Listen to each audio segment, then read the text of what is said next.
with an escalation clause not to exceed 10%, which means that if it went to full 10%, it would go to 550. But the foster bed is 520,000 without the escalation clause in it. What we're determining, normally on steel they have the escalation clause. That's right. But that is not norm foster. No, no.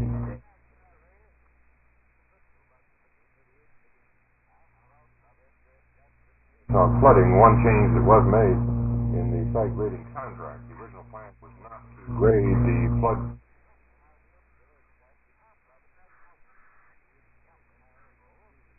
bits to full width. So this relieves the contractors of some concern in terms of additional flooding within the area. So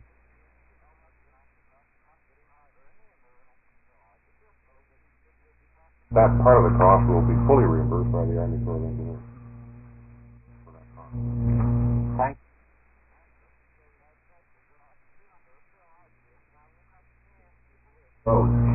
I think we'll get to that with Mr. Case. I have a question, Mr. All right. Olson. That is it.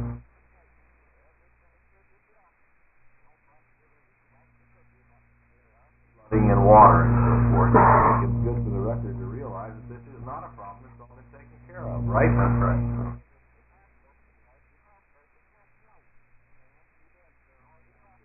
I don't think the average person realizes the amount of fill that's going in there. That's correct.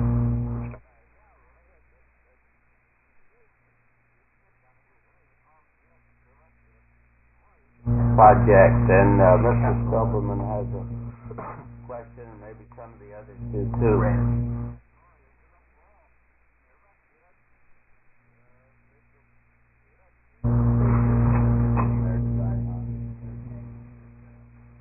Prior to Murphy Canyon.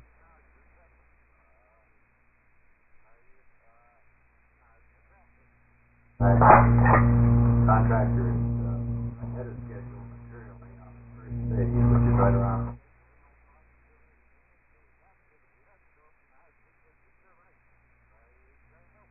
He's moving more dirt there per day than, as far as we know, there was a movement. County moved up.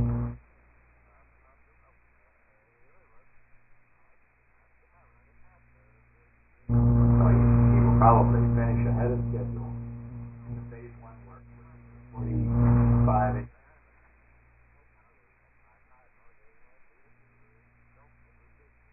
Track and proceed with the remainder of the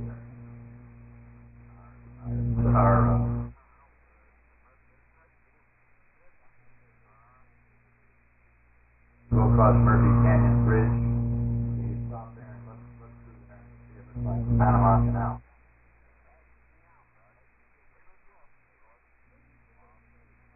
That's one thing, if you stop there and look over there, you're going to get a ticket. Don't believe it, ask Martin.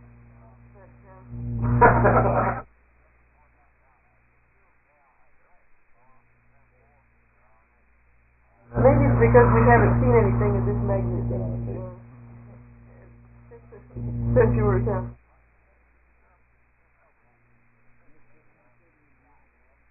So many big vehicles move so fast in so many different directions, and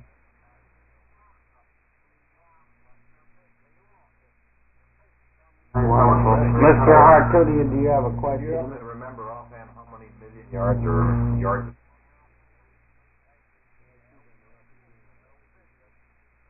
Roughly a million. Do you find that you have?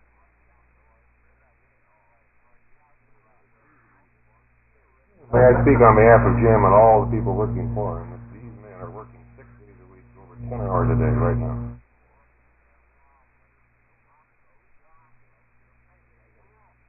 Speaking of how to see the site, one of the problems you have is if you're down on the level, this thing is so huge, if you're at the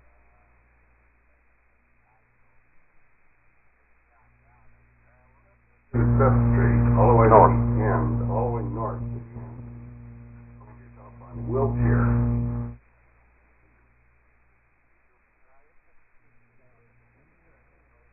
Look right down on the stadium and everywhere in the map. It's the best viewing site anywhere. All of it.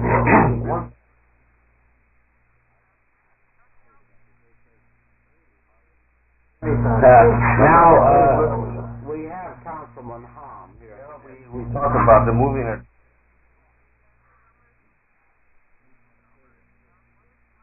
Excited about this whole program, and earlier, when we talked, we met with different individuals about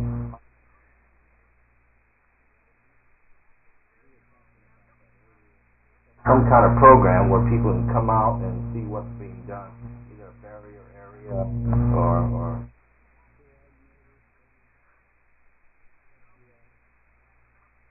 you were talking about that earlier, and I just wondered what's on our agenda.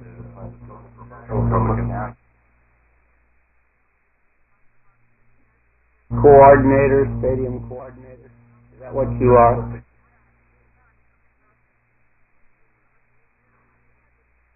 There will be in the general contract requirements for him to provide a viewing. No, it's very difficult to get him. Might get run over.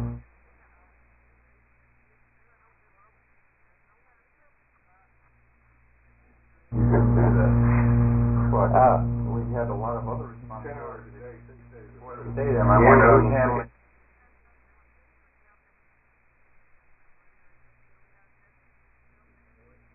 Are there any other questions of Mr. Gerhardt by the stadium committee?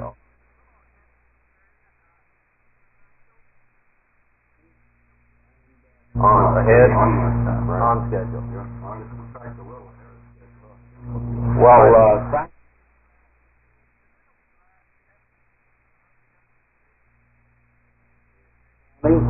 and is there any other business before this body? One final direct.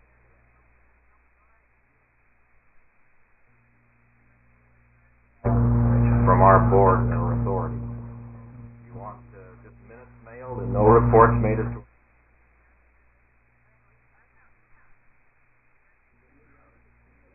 I think we should send them once a month reports and letting them know what's going on. I'm okay with that. Do you want them once a month?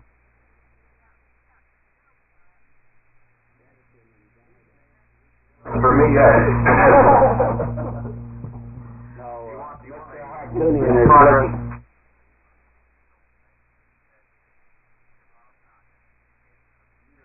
Direction and guidance. The reason I guidance. asked the original question on the distribution of this, I heard what you said about the council getting copies. I just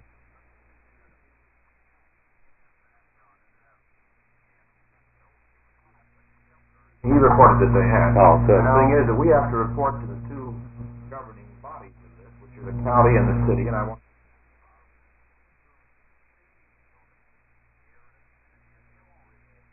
The community concourse is very interesting with the graph form, the curve of where the thing should be at certain dates and times, and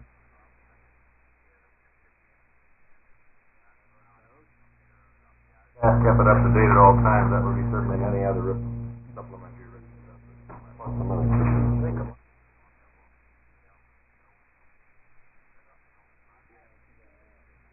Opposed? When will you have your report? The meeting is adjourned.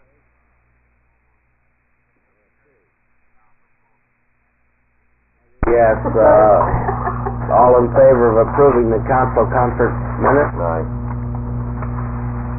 All opposed? All opposed? They're approved. Now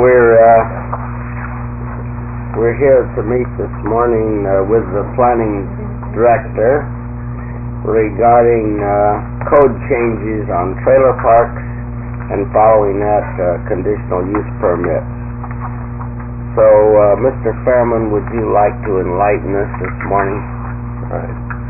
I believe you've all received a copy of this report on a change recommended by the department and the planning commission with regard to the establishment of trailer parks under zoning in San Diego.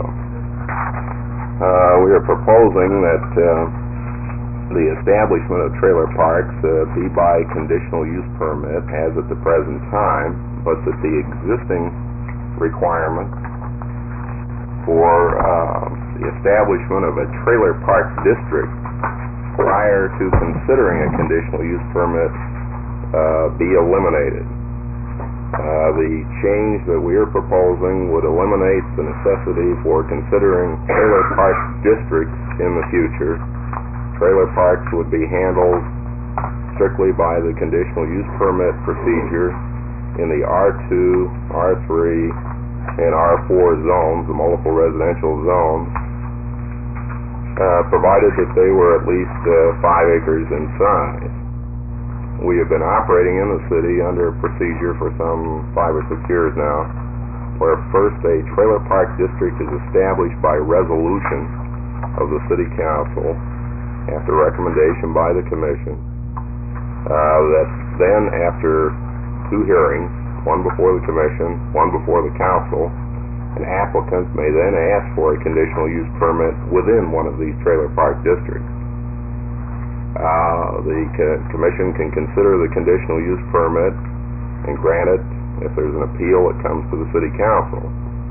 There are sometimes 4 public hearings in connection with establishing a trailer park in San Diego under this procedure as we have it today. We feel that there is no necessity really for the trailer park district, that it creates too many hearings, too much time is involved. It also creates confusion on the part of people residing in the vicinity of proposed trailer parks, because many times a district is considered which may include several properties within it. People within a neighborhood are often confused as to what exactly will go into the trailer park, what properties and what kind of development, and often will resist the establishment of a trailer park district today because it is so general as to what might happen within the proposed trailer park district. Whereas later, under the conditional use permit procedure, when they can see how the development might occur, they withdraw their objections. So we feel that the proposal that the commission, the staff, has recommended to you will eliminate some time-consuming hearings, provide a speedier process, will eliminate no safeguards. It will still have the control of the city with regard to establishing trailer parks in the conditional use permit section. And these will be limited to the various multiple residential zones where we feel it's appropriate that they should be located. And the commission and council on appeal can still look at the conditional use permit for a given trailer park and still have criteria which will guide them in granting permits. That's it, sir. Brian, do you have any questions, Councilman Hom? Just one question. We talked about R2, R3, R4. Now, how about R1? The old procedure, or what about R1? Well, we feel that the trailer park district is essentially a multiple family use when you get right down to it, and that it should be located within one of the multiple residential zones. Now, what if a guy has about 10 acres in R1 and he wants a trailer park? Does he apply, or we tell him he can't apply? Probably would. He would rezone them. Right, he'd probably accompany a conditional use permit with a rezone. What rezoning would you tell me to ask for if I want to put in a trailer court and I have R1? Would you tell me to ask for R2, R3, or R4? I think it would depend on the proposed density of the trailer park and what the adjoining zoning might, how it might be established. Well, when you put in a trailer park, there'll be varying densities within the trailer park itself. One trailer park might have so many families per acre, another might have differently. Right. The ones that have been granted to date have ranged from 9 to 15 units per acre. This is roughly the R2 density of development. R2 is 15 per acre? Something like that. Is there any that could go into R4? Really couldn't. No, we don't see anything wrong with a trailer park at 15 units an acre being established, or 20 units an acre being established in a R3 or R4 zone. Councilman Kirby? Generally, the requirements of the zone would be applied to the conditional use permit. For example, I guess there is certain limited signing allowed in R4, like for doctors, dentists, and so on. That might be allowed. For example, for a trailer park district located in R4 versus one located in R2. Right, I think there would be, the permit itself can establish sign regulations for the trailer park proposed, and of course what zone it's in would govern, I think, how liberal the sign restrictions might be. What about C zone? Well, it normally you will have rare requests for a trailer park within a C zone. There's nothing to preclude it really here. As I recall, the C zone permits anything permitted in the R4 zone, and therefore I think it could be considered. I have to look at the ordinance. There are transit type trailer parks which really are more applicable to the C zone, and they almost need the signing allowed at C to as a business. Well, under the conditional use permit, the signs, various conditions like this can be established by the commission without regard really to the zone in which the trailer park is located. We have a clarifying amendment, which is the second item on your work or conference agenda this morning related to this. Councilman Shadow, you got a question? You said that without regard to the signing in the zone, you can do about what you please with conditional use permits? Well, in many cases, you cannot, in granting a conditional use permit, cannot reasonably hew to the sign restrictions of that particular zone. For example, and again this is related to your second item on the agenda, a hospital located in a single-family residential zone, the commission of necessity must require various kinds of signs that just aren't permitted in the R1 zone.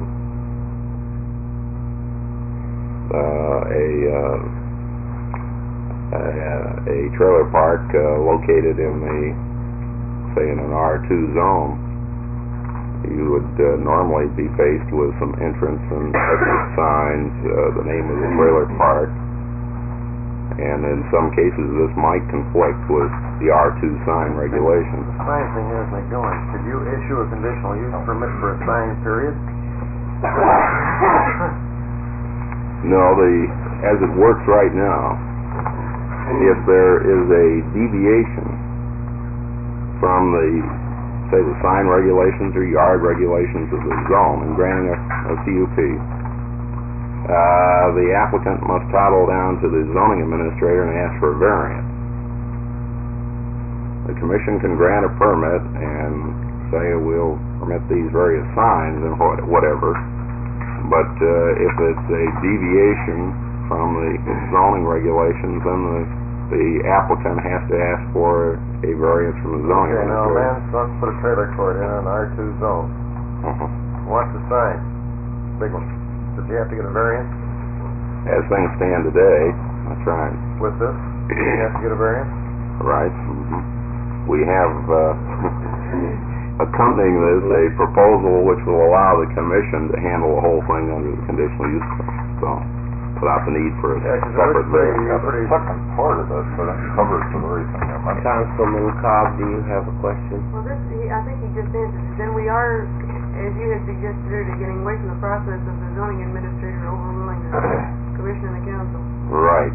We think it's ridiculous to have the planning commission grant a conditional use permit for, say, a hospital or a trailer park, and then provide for certain deviations from the zoning regulations based on this use, and then have the zoning, then not having the permit effective until a variance is obtained, and the zoning administrator trying to read the mind of the planning commission, and sometimes being at odds with the commission. when you mentioned in here Go ahead. you mentioned in here that if it was desirable, we could use this same criteria that we've been using in establishment of districts. Would you propose that this be done? Quite frankly, I rather like these, and if we decided to, how would it be done, by administrative decision? We discussing this with the commission, felt that these could be more or less the commission policies or criteria which we could relay to applicants and so forth as being the kinds of things that the commission will look at in granting a permit. I think that some of the old criteria, or some of these criteria that we've been using for trailer park districts, are in total almost impossible to meet by any trailer park. I have two questions. Then you are proposing that we eliminate that criteria for trailer park districts. That would be eliminated. Is that true? That's correct. Okay. Then the other one, can you see any possibility that people in the holding zone, like our A1, whatever it is, or A10, they might apply for they might apply for a trailer park under a conditional use permit. Now, would they then first have to come through the planning commission and the council to get their property zoned at least R2 and then make application, or why couldn't you give a conditional use permit if the planning commission desired it, or and the council desired it, in any zone? Well, under this procedure as proposed here, someone in an agricultural zone or a single-family residential zone would have to file a zone change along with a proposed conditional use permit. Normally in a case like this, you try and run the two of them together. So that a proposal for, say, R2 zoning and a conditional use permit for a trailer park in a given part of the city would be on the same docket of the planning commission. They would consider this. The idea of permitting trailer parks in agricultural and single-family zones was discussed. It was felt that trailer parks, in effect, are a multiple residential use.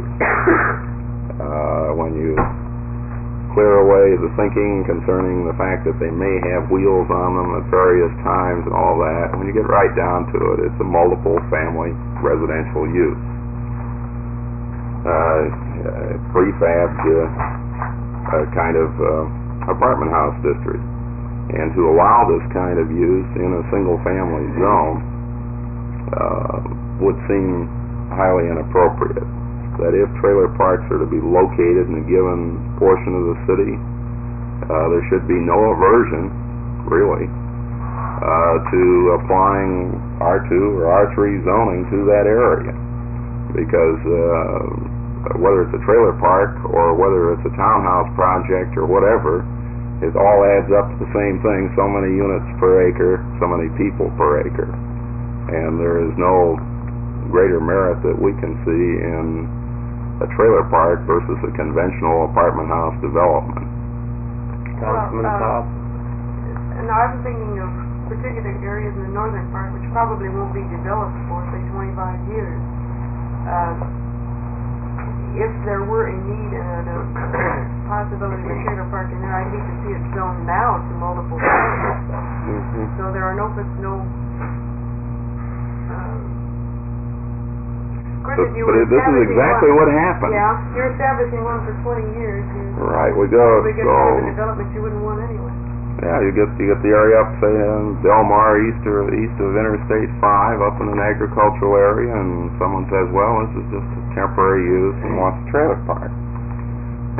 But that isn't exactly the way it works, and you can see it out in the county all of the time. How it really works is the trailer park is established. The fellow next door then asks for multiple zoning on the basis that this trailer park is here. The fellow on the north then asks for commercial zoning because you've got population. Before you know it, another area of the city sort of gets away from you. a series of decisions based on the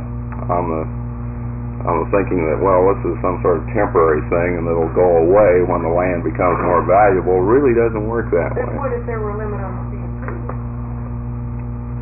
The time. Yeah, time limit.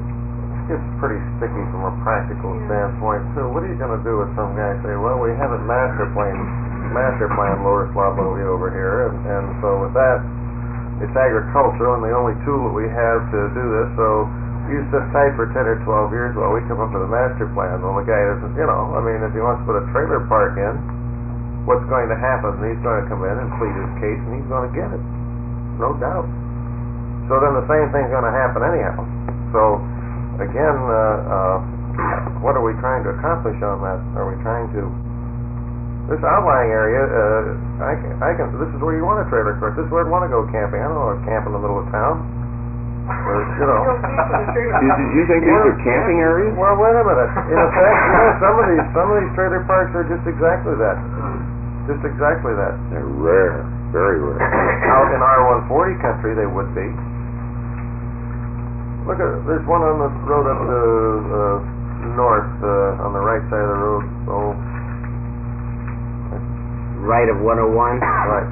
No, 395 going north, back in the woods and the tulies and so forth. And people want this country living, and it's a trailer park. And people have their places there like they have a mountain cabin. Now, naturally, there's a difference between that type of trailer park and one that you have in the middle of town where people live in them. It's well abused. Now, there are two types of trailer parks, three actually. So maybe A lot of those that's- people are permanent residents on that area east of 395, up in that Oak Grove up Yeah, there. a lot of them just have their summer cabin there, as a matter of fact. Well, I would hate to see this in such a position that if one like this wanted to go in an area that's in a holding zone or an agricultural zone, that we would zone the property to allow it. I'd rather see it not zoned, so there would be less of a handle for any other development that wants to go in than have it rezoned to a multiple family out in the middle of Huga. That's another thing that concerns me too. Now, we have a conditional use process where we can put in an R1 zone high density, which is equivalent to R4, correct? Not any longer. Did we eliminate that? Eliminated that when you passed the plan unit development ordinance. Councilman DeKirby? On this going out into the new undeveloped areas, I can see where this is a good way of doing it, because if we have established a master plan and we say this is going to be a medium or high density area, then these people have a right to apply for this. Not they don't necessarily have a right to be granted it, but they have a right to apply for it. And this is much better than trying to crystal ball now that this particular area is going to be a trailer park.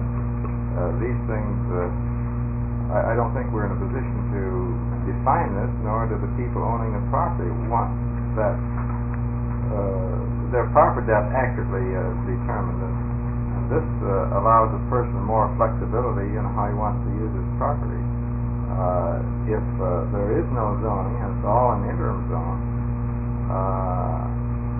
I think it behooves us to establish a master plan so these people can develop their property. I like this. I think it saves time, it saves extra hearings, and accomplishes everything we accomplish now without committing us as far ahead as a trailer park district has in the past.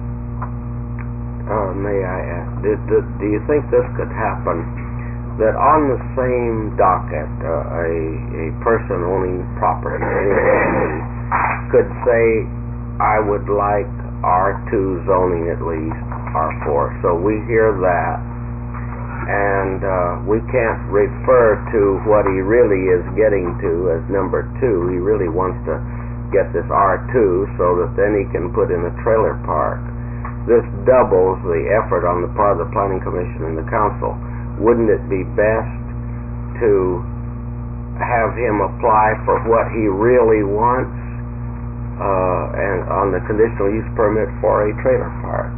It might eliminate double effort, which, and I'm like Councilman DeKirby, I agree that this cutting out the trailer park district is good and time saving.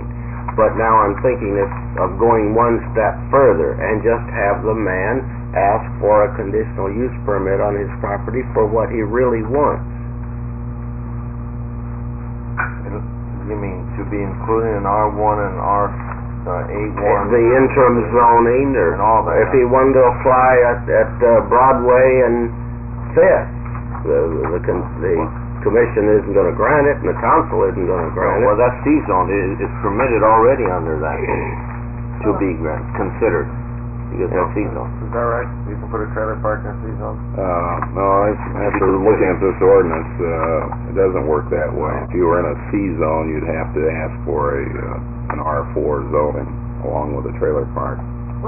Oh, that's what... Councilman, Otherwise, this is restricted to the apartment house zone. I don't believe I got an answer to my You went wrong question. Well, I would comment on it. Yeah. I would object to allowing a rezoning by conditional use permit, just as we have in the past.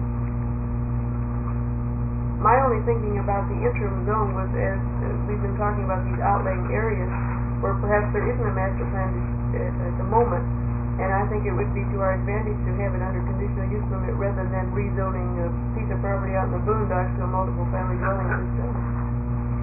Well, you would have that anyway under this proposal, because as Mr. Fairman said, he would first have to apply, if it's in an interim zoning, he'd have to first apply for R2, R3, That's R4. why I'm asking him. And then, if that were granted, then he would on the same docket have to apply, if I understand this correctly, for a trailer park under a conditional use permit. So why couldn't it be done all at one time? Well, my question to Jim was, give me some additional thinking on the part of the commission for not doing this in a holding zone. Now, I can understand it in an area that's already zoned R1, for example, because then you'd be changing the use by conditional use permit. But in this vast northern area, and this could well happen, as you know, in the area up there behind Delmar for the racetrack. So then, by this procedure, we would have to zone it now for multiple families. The thinking is Councilman DeKirby. I think this is basically good, because here are these beautiful hills, let's say, that overlook Del Mar, and we should decide now whether we want the R1 or R2, and if we decide that to superimpose a trailer park in there before we do it, it would be wrong. I think that we've got to, and this is an answer to Councilman Hitch's question too. You've determined by all the best judgment in the world that this is R1. You must have a rezoning, and you could combine the two if you want, but you must have a rezoning first to determine that this is now a multiple family type of use, and it's good zoning to make this multiple family use. Then make the next step, which is trailer park district, is good, because we could devaluate R1 property if it were exposed to this kind of possibility that you buy R1 property and have an expensive home that somebody across the street from you could apply to put a trailer park in there. So I'm glad to see R1 not included. But I am concerned about C-zone not being included, because there are types of trailer districts. I would think on the highway, and I don't mean the freeways, but let's say on the highway going to Ramona or to the backcountry, where you have a service station, a drugstore, and a grocery store, and these people want to pull in their trailer and stop the night. There's a big sign out there, a neon sign says no vacancy and all that business. This seems to me a proper C-zone application, and so I would be concerned. Maybe there's a good reason, but I'd like to know if there's a good reason for eliminating C. Could I ask you to back up 1 minute? And when you were talking about in the R1 zone, that country up there is all A110 or whatever the thing is. Would you use the same kind of thing? Yeah, I would think that you have an A110 area, and I think first you must determine, is this part of this A110 area proper for multiple family development? Then you've made that decision. Then one of the developments, if other criteria are met, would be a trailer park district. But not to make that determination first, you are skipping a very, very important step. That's why it's good that it's... Even on a time limit basis. Well, here's what happens on a time limit basis, in my opinion. You say, all right, for 10 years. So they fix up a nice trailer park. They know that they're going to depreciate it out over the 10 years. And the last 4 or 5 years, it looks like a trashy junk heap worn out because they're not going to even paint it because it's all gone down the drain. At the end of 10 years, they have to pull it up.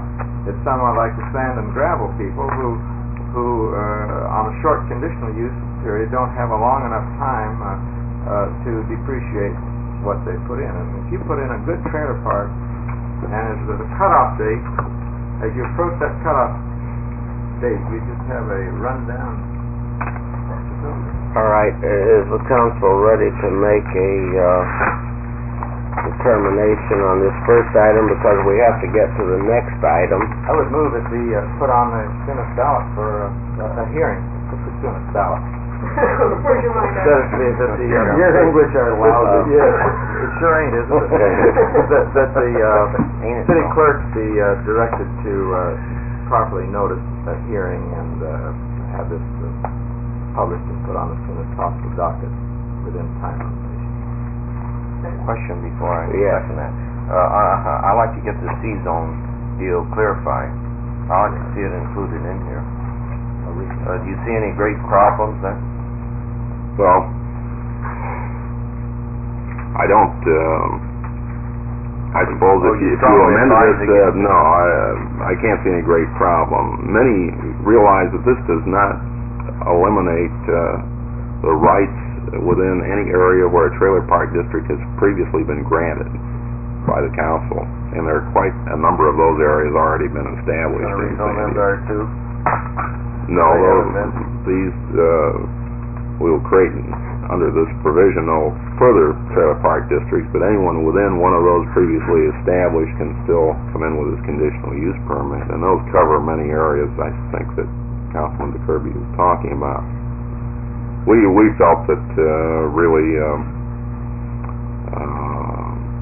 the apartment house zones were the appropriate location for the trailer parks. If you amended this to include consideration within C zones, I don't think it would be the end of the world in a planning or zoning. Have you had any comment from the people in the industry? They're quite well organized. What do they have to say? We've had the support of the amendment has had the support of all of the organized trailer groups within San Diego. Mr. Manager, do you have? Well, I think we think this will assist in meeting the problem the city's presently faced with in connection with trailer parks.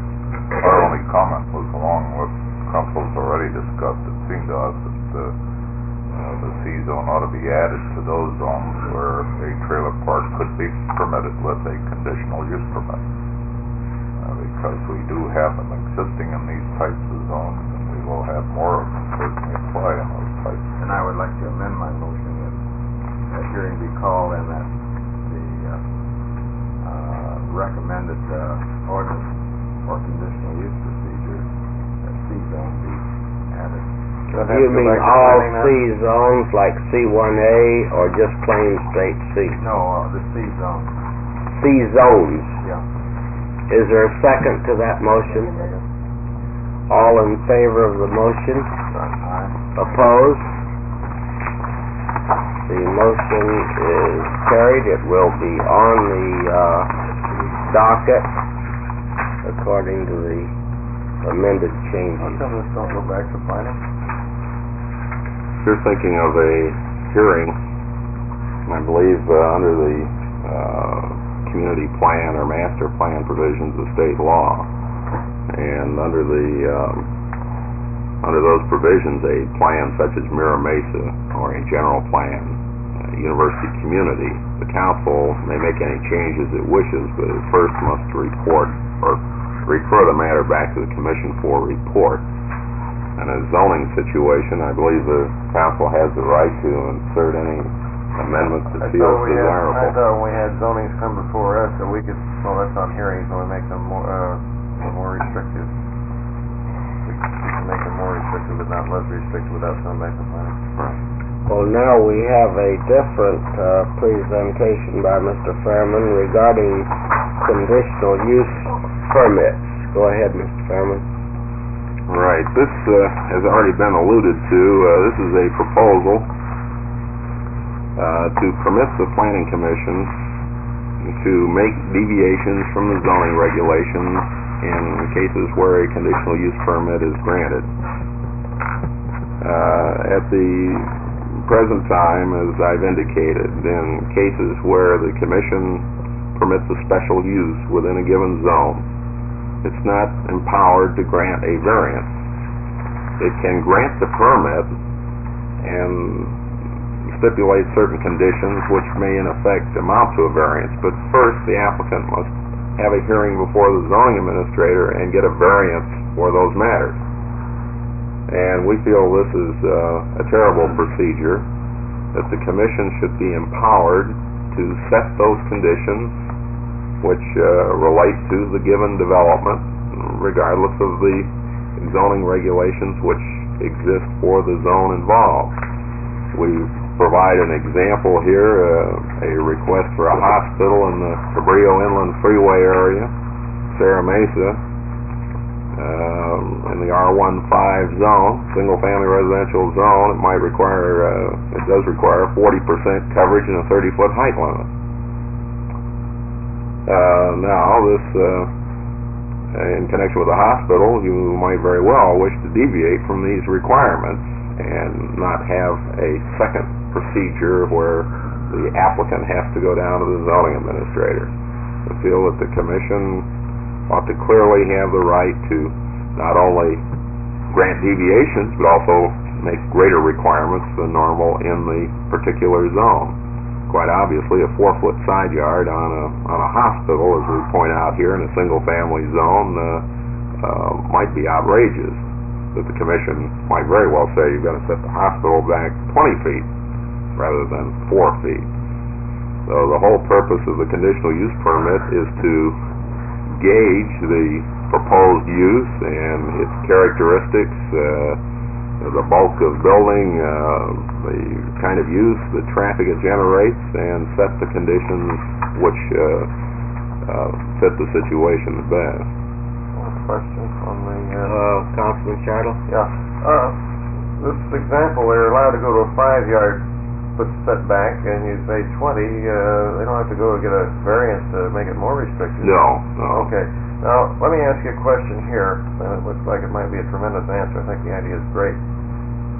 How about areas where, again, this thing we've been talking about, bridging certain gaps between zones? For example, we have our C zone, then we have C1A, which is 3 to 1. How about using this sort of thing to alleviate that? For example, you grant C1A, but you make it 2 to 1 parking on the conditional use permit. Can that be done?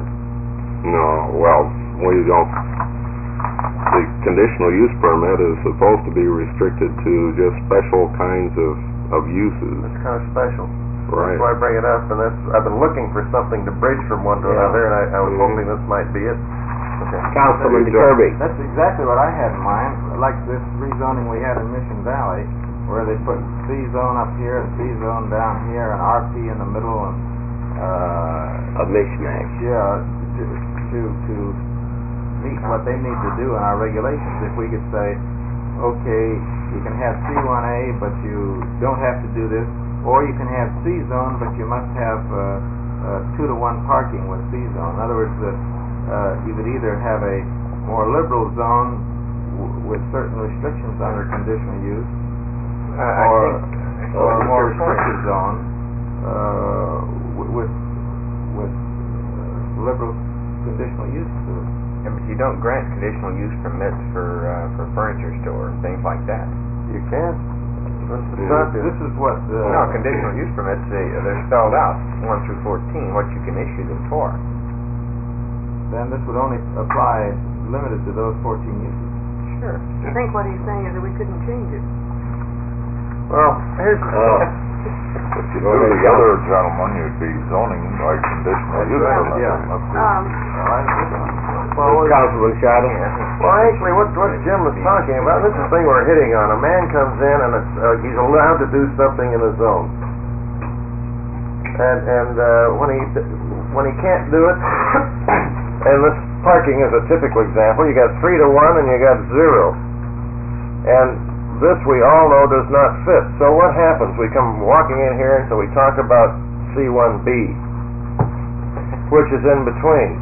Fine, but who is to say there isn't a bridge in between there? I think that the Planning Commission should certainly have the tools in their hands where they can float back and forth in here. They're at a hearing, they got everything, everybody is on notice, they're being heard, and certainly to issue a, say, because you don't have this tool, and there may be gaps between other zones that are necessary and desirable, aren't we certainly a lot better off with a conditional use or something tool of this type to allow a C1A zone with the variance? And what you're talking about is the Planning Commission itself issuing a variance at the time. Aren't you better off having that whole one lot in this C zone and C1A and CP and all this garbage together? That would be a very good point to include in the minutes, because the Planning Commission gets a copy of our minutes. And we asked for something like that. I talked about it before, but I mean, nothing ever happened, but this is the closest thing to it. Well, wait just a second. Shouldn't Mr. Scheidl's question be answered before we clarified? You were asking the planning director. we're, on the 31st of this month, we're presenting to the Planning Commission a rough draft of a revision of all the commercial zones in the city. And we will start down the agonizing process of bringing that to the council for your review and adoption. But this will involve some new commercial zones and consolidations of others and a better pattern of commercial zoning, we hope, we think. Okay, but now you're talking about really more than just that. The fact that we'll create another zone with a 1-to-1 parking ratio isn't really going to answer what you're I'm not talking talking about that. I say that is bad because actually what you're saying is that you've got, we have various zones and we have people come in here and what happens? Well, you should go for this zone. No, you should go for that zone. Well, we're right in the middle. Where do we go? And the Planning Commission's sitting there and they can either give them a bucket and a half or a half a bucket. They just can't get the bucket that they should have. And this is the thing that I'm looking at. I think what I'm saying is that the Planning Commission should have the authority to grant variances when there is a rezoning or a conditional use involved. They should have permission to grant it. This is conditioning zoning, and of course is a highly dubious process. However, we are investigating. They are conditioning it because conditioning, you're taking things away. You're saying, you'll put this up this way, you'll put that up that way. But what you're doing is giving a variance and making it more liberal. Well, the variance is to make it more liberal, a conditional is to make it tighter. Isn't that true? How is that? A condition on a conditional use permit will create restrictions. These are restrictions that you put on there, conditions. Variance is the opposite, or it is making a zone more liberal. Isn't that true? It's granting relief from... All right. So I'm not talking about conditioning. Why? If a variance can be granted by a department of the planning department and an administrator sitting down here, then why can't the Planning Commission have the same authority? Make him the zoning administrator, I don't care, but I mean, can't that be done? So that when somebody comes in and they need C1B and you say we don't have C1B, fine, we'll give you C1A and we'll give you a variance to 2-to-1 parking and give you C1A zone for the whole thing. Now, can't that be done? Well, we're probably going to solve this by creating what you call C1B. Okay, suppose we know you C1B and a half. You see what I'm getting at? I'm trying to give you the personalized. You've got a personalized approach to everyone's property in this event. And zoning is supposed to apply, generally, have the same effect. One person in town in the C zone should know what is expected, and he has the same requirements as the other fellow 10 miles away. What do you want to do? Badger the guy? You're saying in one sense, you got a zoning administrator and he can give certain relief, can't he? Right. Based on hardship, circumstances. Well, that's what we're talking about. I think there's a fundamental difference here that council should consider. One, in zoning, you're establishing a set of rules that apply to all properties within the city, within this designation. I think what you're talking about, Councilman Scheidel, is when a development comes along that goes on a piece of property, what rules you're going to apply to that particular development. And I think these are two different things, and you shouldn't try to put them in the same package. If you do, you run into real difficulty. Right. Councilman Cobb. One of the things, and I, for several years, have been asking the question every 6 months, and I never got an answer, I probably never will. We pretty much agree that, except under special circumstances, which we've been talking, that the C zone is obsolete. And the answer I get every 6 months for the past 6 years has been that we cannot, as we did in the R4 zone, make all new C zone meet the updated requirements. I don't know why, but that's the answer I've been getting. Now, with the kind of relief that Harry has been talking about, then this C zone could be, say, some additional parking required, but that's above the present C zone standard, but does not meet even the C1B, for example, or this other zone. And now, see, they're already shaking their heads and they haven't even finished yet. Now, you're wrong from the beginning. Yeah, no, if this were true, if we had this interim tool of which Harry has been talking, then could not the present C zone requirements be increased for all properties zoned after the effective date of the new ordinance? Now, this is what with R4, but not with C. You told me that, but nobody's ever told me why. Well, we're going to get an answer for you right now. Why can't half of the buildings be torn down in the C zone and provide parking? Is that what you're asking? No, that isn't what All right, well, I'll wait. From your question, I can see the property along University Avenue or El Cajon Boulevard, which is now C zone. What C zone? Okay. Now, what is your question? You've got to make the same restrictions you have on Can I go C1B. No, but then there could, then the present lack of restrictions could be remedied in the C zone that we have and would be effective after the date of this ordinance, not on things that are presently zoned. Sure. Then we could give some additional relief on this thing without going to the strict C zone. I got the best comparison in the world. You'd be establishing a La Jolla FC signing zone all over the city, where those that happen to sit there with a grandfather clause would have the advantage of all the poor slobs who try to come into the same area afterwards. This is what caused the furor for 11 years in La Jolla. Well, isn't that true with, You got is all R4 zone then under the new R4 ordinance? Yes, sir. But we can't do C zone that way. Yes, you can. In In other words, you could establish a parking requirement after hearings and so forth in all the C zones.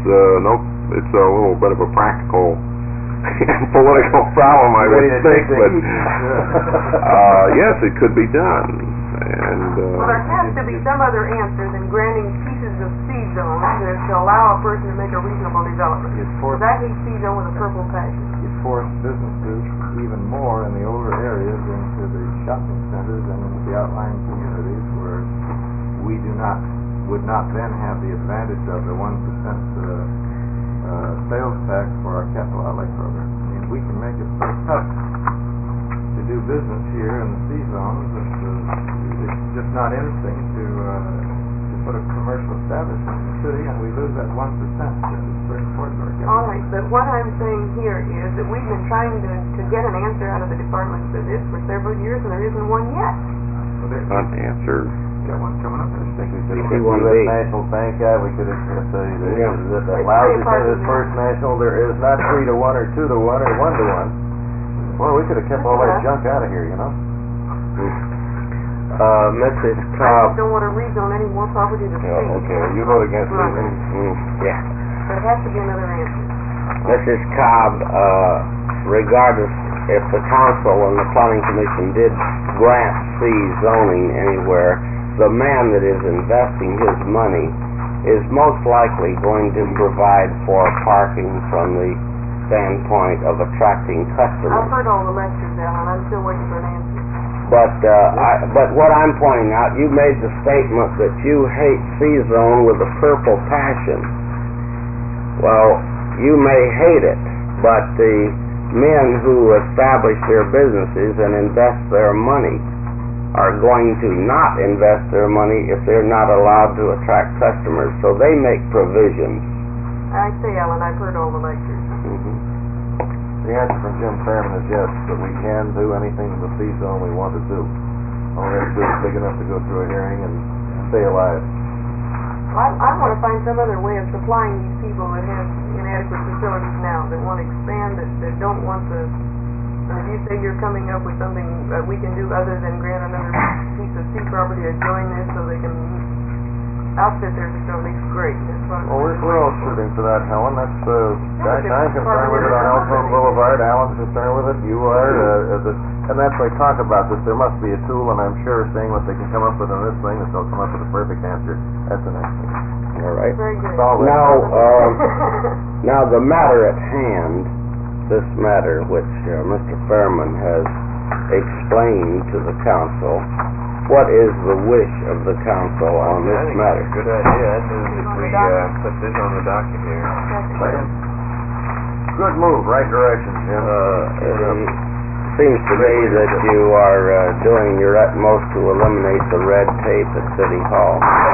Hey, how about you two attorneys figuring something out for this? I realize it's a different thing, but All those in favor of this matter, conditional use permits, be put on the docket. Aye. All opposed? It shall be on the docket. And thank you, Mr. Fairman, for your presentation. Nobody. Now,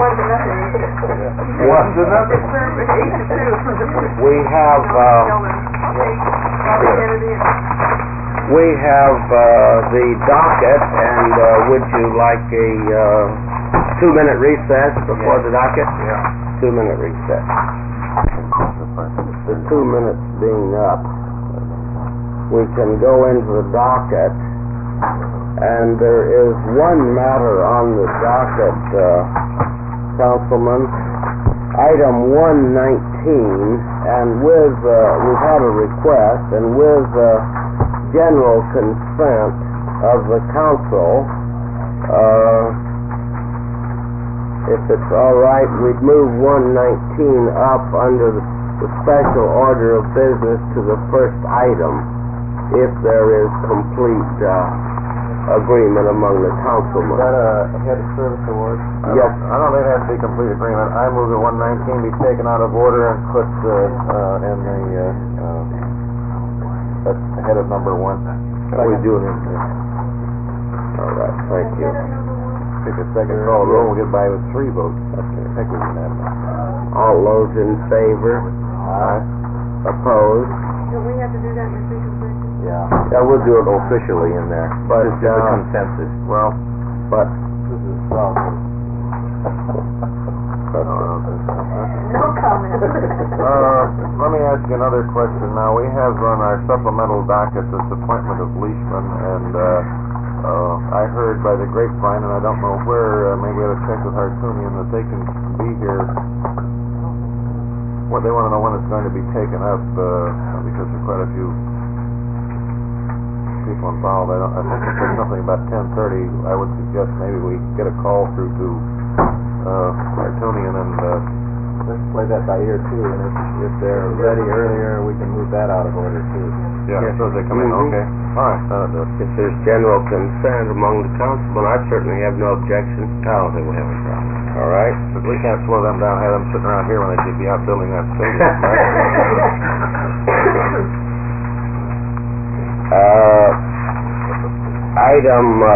Page 1, are there any questions on page 1? Any questions on page 2? These are all hearings. One question, I have asked continually to have this done, and I don't see it happen, and it would speed our hearings up quite a bit in there. We see things that say no opposition, no opposition, no opposition, but then I keep wondering, why can't we have the department's recommendation on the side here? In short, it tells us that there was no opposition from the public, it tells us how the commission voted. I would like to know how the department's recommendation is, because we get in this trap of if there's no opposition and so forth, and then we go ahead and vote it in, we find out the department's sitting there with a long face. Councilman, we can, with the general consent of the council, we can ask the clerk to post this on our docket.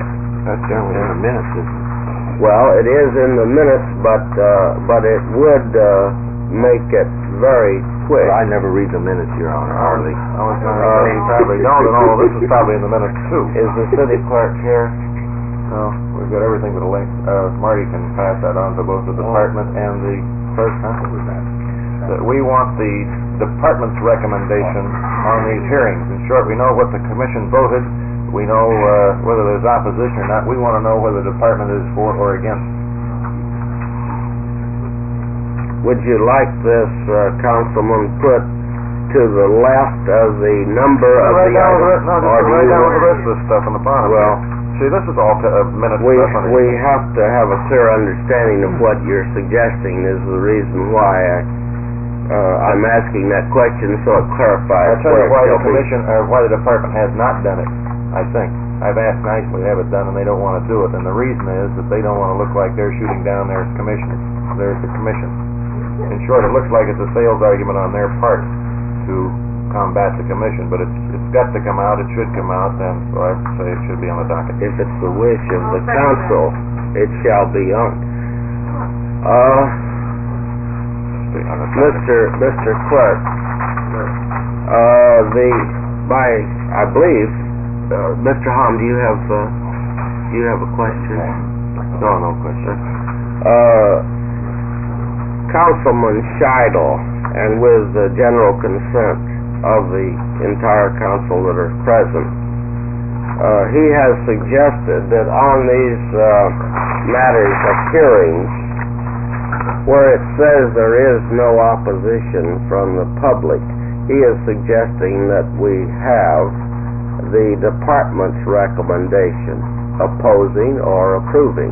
Well, just if they're opposed, I want to know it, because if they're not opposed, they must be in favor of it. But just as we have the information here, Phil, it's 7-0 to approve RP1A, there was opposition. Department recommendation for or against. Well, Harry, I'd like to debate the question with you, but if that's what you'd like to do, I'll do it. Well, I'd be interested in hearing That's what we have. That's right. Well, first of all, it's my feeling that whatever occurred in the Planning Commission was that upon which the Planning Commission made its recommendation. You have set up the Planning Commission to make recommendations to you.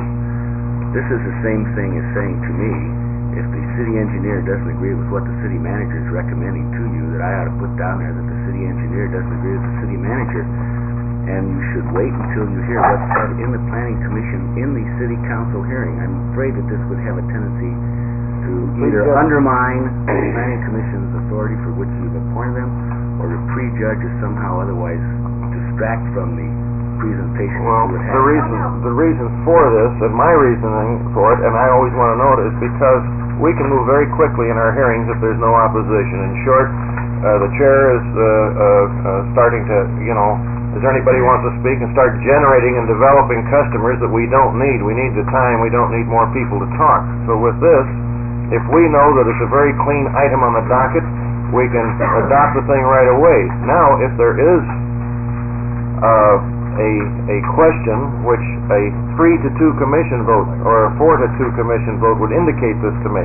If there is a note there was opposition or there is no opposition, they're doing exactly the same thing that you say prejudging. All I want are some keys here to know that whether we should hold a hearing or not, personally.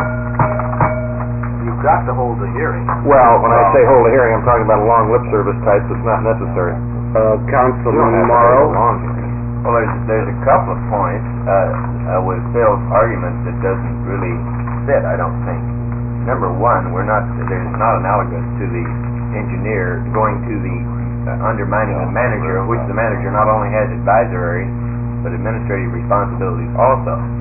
In other words, so we've got an advisory body, but the planning department is also a advisory body. Well, this is all public information sitting in the planning commission minutes. All we're asking for is a consensus of the minutes on certain portions of the minutes here. Okay, I still want to... Any other? So I think what Phil is saying, that you ought not to, as you say, Harry, you don't really, your suggestion is you not hold a hearing, you're still the legislative body. No, wait a minute, you completely misunderstood. I didn't say we shouldn't have a hearing. The hearing before you is the legal vehicle through which the legislative judgment is finally exercised. And to the extent you cut down, diminish, or don't, or just make it perfunctory or rubber stamp to that extent, I think it's arguable you haven't represented the interests of the people at large. Well, now, I agree with Harry. I think that we're not exactly using the same semantics here. To get back to Phil, it seems to me that it would be more detrimental, each item that comes up, if we voice it right there, all right, we know this is here, we know there's no opposition from the public, and ask at this particular hearing, that's less detrimental to the relationship than having it noted on the docket? But if we're going to ask it... First of all, Mrs. Cobb, theoretically, I realize what you're trying to do, which is to expedite the hearings, to not have to take in extraneous matters that is not necessary, so that you can get on to the things where there are great controversies existing, save time and put it where it's most valuable. The only thing I'm saying is that from an academic point of view, that this is a hearing, and theoretically you are supposed to get the same information at this hearing that the planning commission got. The fact that you do not choose, Mrs. Cobb, to avail yourself of this in a long manner,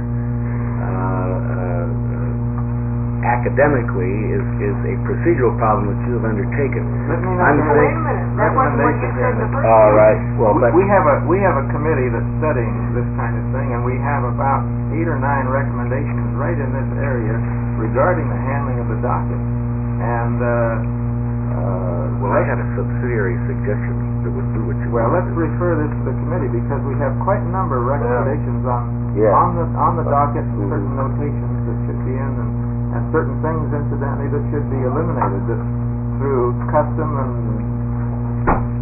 many years we've been doing. very good I might have to find out what a hearing is, so be ready to tell me how many words have to be spoken before it is not a hearing. I might suggest that we add council communication. I mean, the communication from the planning commission.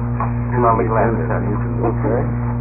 Check all these things. Yeah, put that on a separate sheet. Which might be more of But a... I move we refer this to the committee who is studying council I'll second procedures that. and documents. Does this supersede the, well, there wasn't a second. I yield the power. That's all right. Sounds good. All right. All those in favor of referring this suggestion by Councilman Scheidel to the Hearing Procedures Committee? All in favor? All right. It shall be opposed. It shall be referred to the Hearing Procedures Committee, which the next meeting is February the 8th. What's this hearing procedure? You have received your first report. I think you... I know I received a report. I was just wondering what it Well, was, what it the was. council set up some time ago a hearing procedure, proposed rules for hearings and the general conduct and decorum of the council and the matters that come before it. And they are going to make suggestions for improving what they recommend as improvements, and it will be up to the council to decide whether or not these are acceptable to a majority of the council. It's about a 15-member committee, including the manager's office, the attorney's office, the planning director, about 8 or 9 lay people, the city clerk, deputy mayor, myself, and the mayor. Let's see, Ross Stark, former councilman, who often appears before the council. Norm Stelter, who often appears before the council. Mrs. Kraft, who is the only recognized parliamentarian here in the county. Is recognized as by far the best.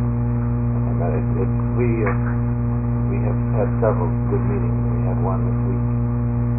We have another one coming up the 8th of February, which is sort of a wind up. How is this committee formed? That's what he wants to know. I mean, he's never heard of it, obviously, at this point. Well, I heard about it when I got the letter yesterday. But the mayor, the council resolution, it was a council resolution that was set up a council conference for this, and so It's a real good study. I agree with that. Get a lot of streamlining in this. Yeah, we got some amazing things when you start just looking at everything from the ground up, and things that nobody can figure out why we've been doing this way. They look by custom. Question on item 11. In item 11, page 3. Just a matter of curiosity, why do we buy the steel instead of the contractors? Do we have to do that far ahead in order to have it available? Yes, we can expedite the whole construction by purchasing steel before we get to the general contract awarded. you can also save 15% by not going through the middleman. Councilman Scheidel? Yes, now, would you explain this to me by numbers? Your low bid is $392,610. Plus it has a 10% escalation clause possible in there. What control do you have on the 10% that it will or won't go to the full 10%? Do you have any? We don't, other than a commitment from the corporation itself. Actually, there is an escalation in the base price. There's an offsetting factor involved. There's an increase in Millbury's base price since this bid of $3 a ton. However, they reduced the mention extras by $3 a ton, and this offsets the picture so that it ends up identical to the price indicated. Okay. They've indicated it's highly improbable that any change will be made, and certainly we're taking that type of calculated risk. Okay, but there's a potential $39,000 increase, and who decides whether it could raise or not? Do they? I mean, is this arbitrary on their part if they should so choose? Well, after what's happened in the past price increases, I don't think completely arbitrary there. Well, there's this jump into this and increase steel prices. This has a tremendous effect on the national economy, and there have been okay. They could escalate this contract alone. There'd have to be a general escalation. Okay, of the industry. Okay. Yeah. So, all right, because I was wondering about that jump to the second low bid, but we're all right here then. Councilman Cobb? I had 2 calls last night. One, a representative from an organization of numbers of people who are real concerned. They don't really understand what happened in this process, and we're confused by various reports of the kinds of steel we're buying and all this. And I had agreed to this individual representing the organization that with the consent of the council, we would ask the manager this morning to explain that this is American steel. That's all I had. Well, when this, Councilman, when this matter comes before the council, we'll hear from both sides. There are telegrams opposing what you just... Well, all they've asked is that we brought out what we're doing. And so the manager will be asked for a statement in the official meeting. Our city attorney will be asked for a statement, and we're going to clear the deck for the council. What was the difference between the Japanese bid and 85? Yeah, $86. It's interesting to note if you analyze the bids that the mill price actually of the Japanese steel is above that of the Bethlehem steel. But the delivered prices bring it down so that the total price is higher for the Bethlehem steel. And than the Japanese. That's because it can come by ship from Japan and by ox-cart around the horn. I'm not sure how the devil they figure freight costs on that, but Rick's an expert in tariffs. It shows it's a great benefit of our rail rates. The Buy American Act is a federal State. It's a little Buy American Act at the state level, like the Buy American Act at the federal level. Essentially, we concluded that how could you use Japanese steel for an all-American stadium? Now, what about the Belgian pipe that we bought a while back? For what purpose?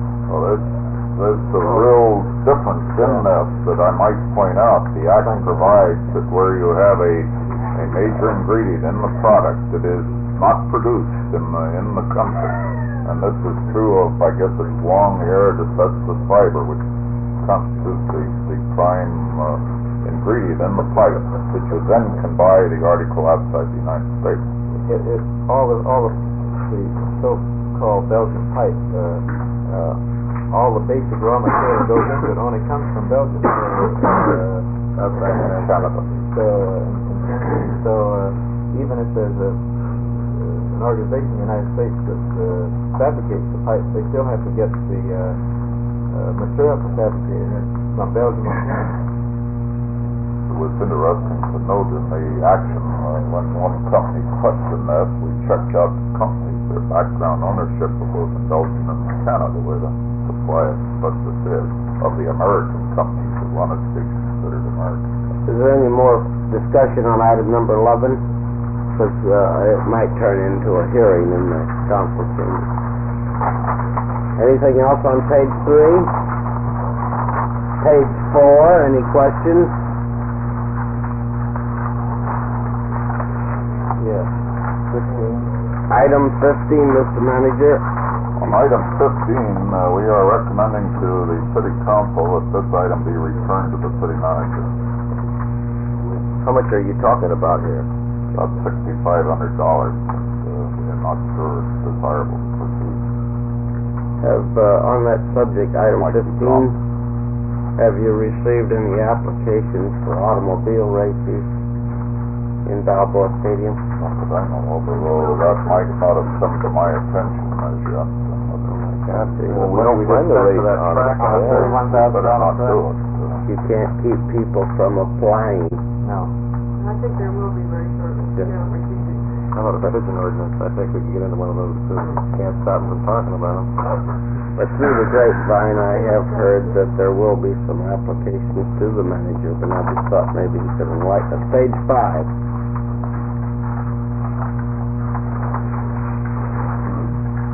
Any questions? On 104,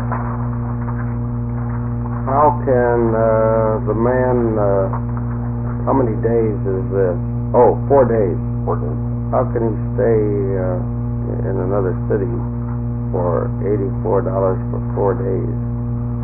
Take his own house. Stay in the fire Driving station? up there. Staying in the fire station? It doesn't propose that he stay in the fire station. $7 a mile, it's about, 200 miles up there? Yeah, I was thinking of a hotel for 4 days.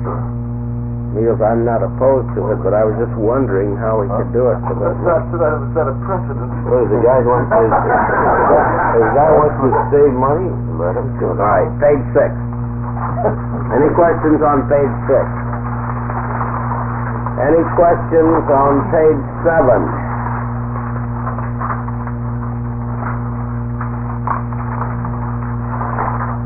Could I suggest, if there are no further questions, that we adjourn? Are there, the manager would like to know if there are any questions on the supplemental item number 1, or are your questions answered on that subject? The joint powers agreement get through with all the major changes we put in? Well, Melvin is happy with them? Yeah. Being refreshed.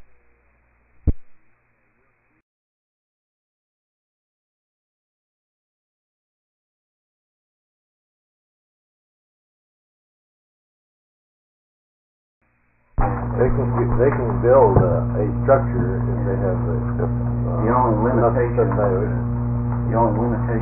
in the law are that whether it be a flat lot or a structure, it must be used exclusively for parking. You cannot have any side business as part of the operation. Cafe on top. And the cost has to be within that limitation. Seems like a weird situation. You know, if you had a whole lot that's parking level, somebody want to put something on stilts and generate a lot of revenue to offset the expense, you can't do that? I understand that according to Phil now, there's been a revision in the law that you can sell or lease the air rights above. Oh, okay. All right. So that might answer that question. But for instance, you could not have a 5-story parking structure and have a shop on the bottom level. You couldn't do that. When you say the city will be responsible for the legal and engineering, do you mean by legal that if it's necessary to go to eminent domain to get a certain location, that this legal the city would do that? Yes, sir. Well, there's considerable legal involved in this because as any improvement district, you have to follow all the procedures set out by law. There's a lot of steps that have to be taken. There's approval of the bond that has to be given by some bond authority, bond counsel, so that there is quite a bit of work to be done in connection with this, both from an engineering and legal standpoint. How many hearings are required? I think Three. Preliminary and then Got it, I think, two. The actual procedure was set forth in the initial report we sent to council, the administrative procedures that are necessary to be followed in setting up a district. What happened to, this is off the subject a little bit, but what happened to the Lamesa bonds that were issued on a revenue basis when they went to 20? I don't know really. I know they were in a great deal of trouble trying to bring that into balance. I'm not sure what it is. Wouldn't the bondholders own foreclosed on the property? I would presume so, but I don't know what happened. That's what I don't think it's over yet. That's collateral. City probably bail it out. That's what I think the determination was. What's that? The city That bill? the city paid off the bonds. Will probably boil down a very simple thing. If the property was more valuable than the liability against it, the bondholders would want to keep it. And the city would want to pay it off. If not, why they'd probably scramble. The normal selfish inclination to survive. This does not in any way preclude, for instance, the creation of a parking district in a residential area. I don't think it precludes it. Remember, I It don't know. requires zoning approval under the act. I know It does that. require So zoning the city itself would have to approve zoning if it permits the parking to be placed there. The theory behind this is very similar to the one that Terry and I went back and looked at, the ones in Milwaukee, where they set up these internal parking blocks within a residential area, in an apartment house area. And the people, the landowners of the apartment houses, created the district and run the operation so they'd have off-street parking. This would be, for example, if we had R4 and they wanted to build highly dense, if they could show that they had equivalent parking, or where you have a requirement for C1A, but you've got a lot of C around it, by they form a district, you could let them go if they gave it proper rating. How about another question on number 4? Well, I was Bill sitting over there made me think of this, with the redevelopment coming up in the East San Diego area, for instance, on all this R4 property. It's going to be pretty doggone tough to get anybody to give up an excess of their lot or somebody else's lot to get parking in order to make these things work. But it can be done, I think, if I understood it right. It can be done with this community parking facility. Milwaukee has done a real good job. Of course, they got a different problem now. They can compel you to get off the street in Milwaukee because of the snow clearing. They don't have a street parking. We could do that here No too. overnight parking. No overnight parking. You can have it here. Or the one here. There are are cities in California there that prohibit all overnight parking. I think it's one of the few that allows it, I think. Bill? May I ask a question?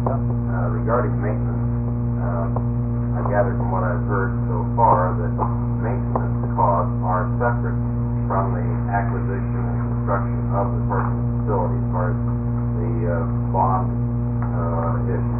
Is that correct? I understand they don't have to be. Can they be included? They can be included For the life of the bond, 24 years, whatever it may be. in a separate fund set aside as the continuing maintenance fund. The reason I ask, I think it's really important from the standpoint of policy. For example, in the North Park area where we're on the verge of creating a district, if we try to, let's say, get the property owners to assess themselves to divide off street parking, but we have no provision, firm provision for the life of the assessment for the minimum maintenance of those facilities, it's a pretty poor investment from the standpoint of that property owner. Well, it can be done in two ways. One, there can be sufficient excess in the original assessment to provide for a continuing maintenance fund, or it can be operated like a street lighting district, where there is an assessment for the annual energy charge. There could be an additional assessment on parking districts for the annual maintenance and upkeep. Right, well, we need to know what the cost is per year per property owner in order to form a district, and that has to include, in my mind, maintenance. Well, your maintenance might very well be a little bit higher than normal if you put, rather than just an asphalt slab out there and put some plantings and so forth in, this stuff has to be maintained properly. And if you leave it up to somebody that promises to do it, why, you know what that turns out to be. On a commercial lot, the problem might be a little bit different than on a residential lot.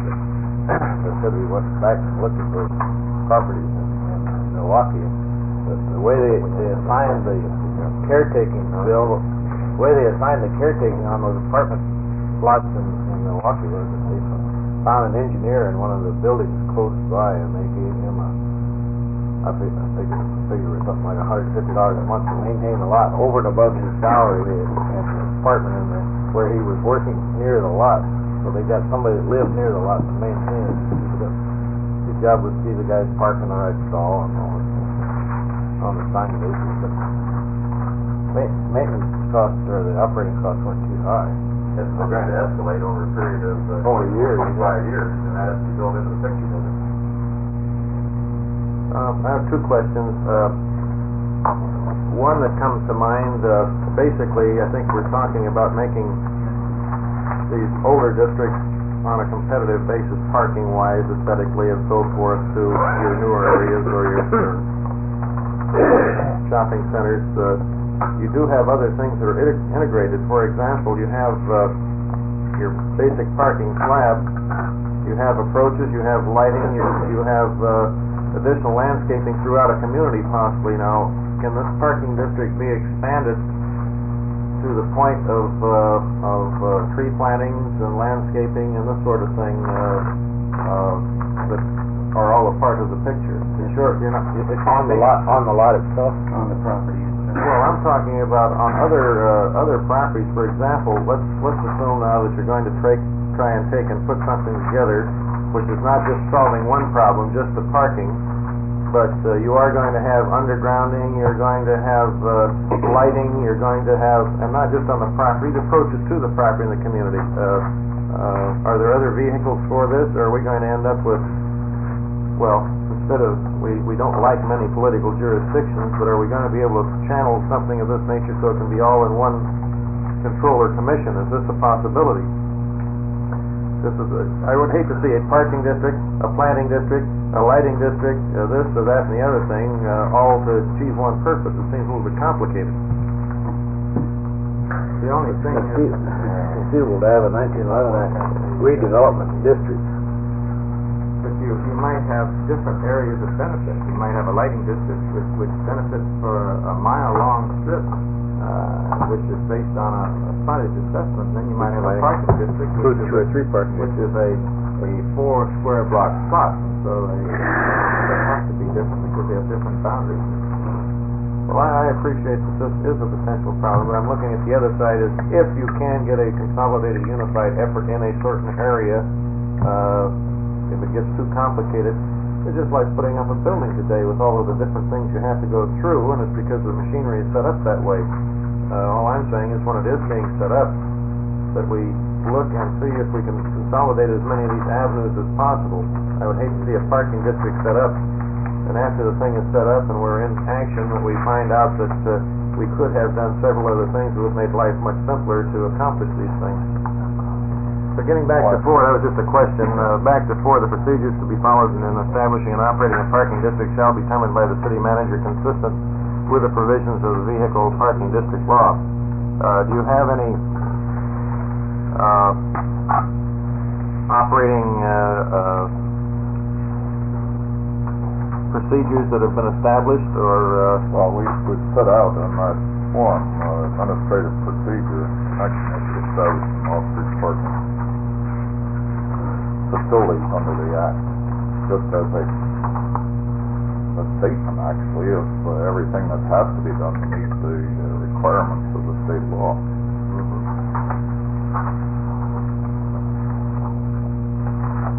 looks like a typical thing. We have to try and make the changes and we find out where the problems are. How this is easier, copy of the state law. Oh, so about 20 pages, sir. Well, let's put it in policy. It's in the policy. Yeah, that's... It's in the policy. Is it 20 pages? This is... No, it refers to it in point number 1. Yeah, I realize that. That's a actually pretty lengthy. Also refers to the Constitution of the United States. The attractive part of the 43 law is its flexibility. I mean, it gives us some flexibility that the others don't. For instance, as to, one of the questions raised about maintenance. You can just about do what you want as long as it's proper And they're willing to pay. Well, that's right. There are different means of financing different things under the law, and you don't have to do it in any one-step manner. I wanted to ask, is there any criteria in the law, or is it separate, any criteria determining these special benefits received? No.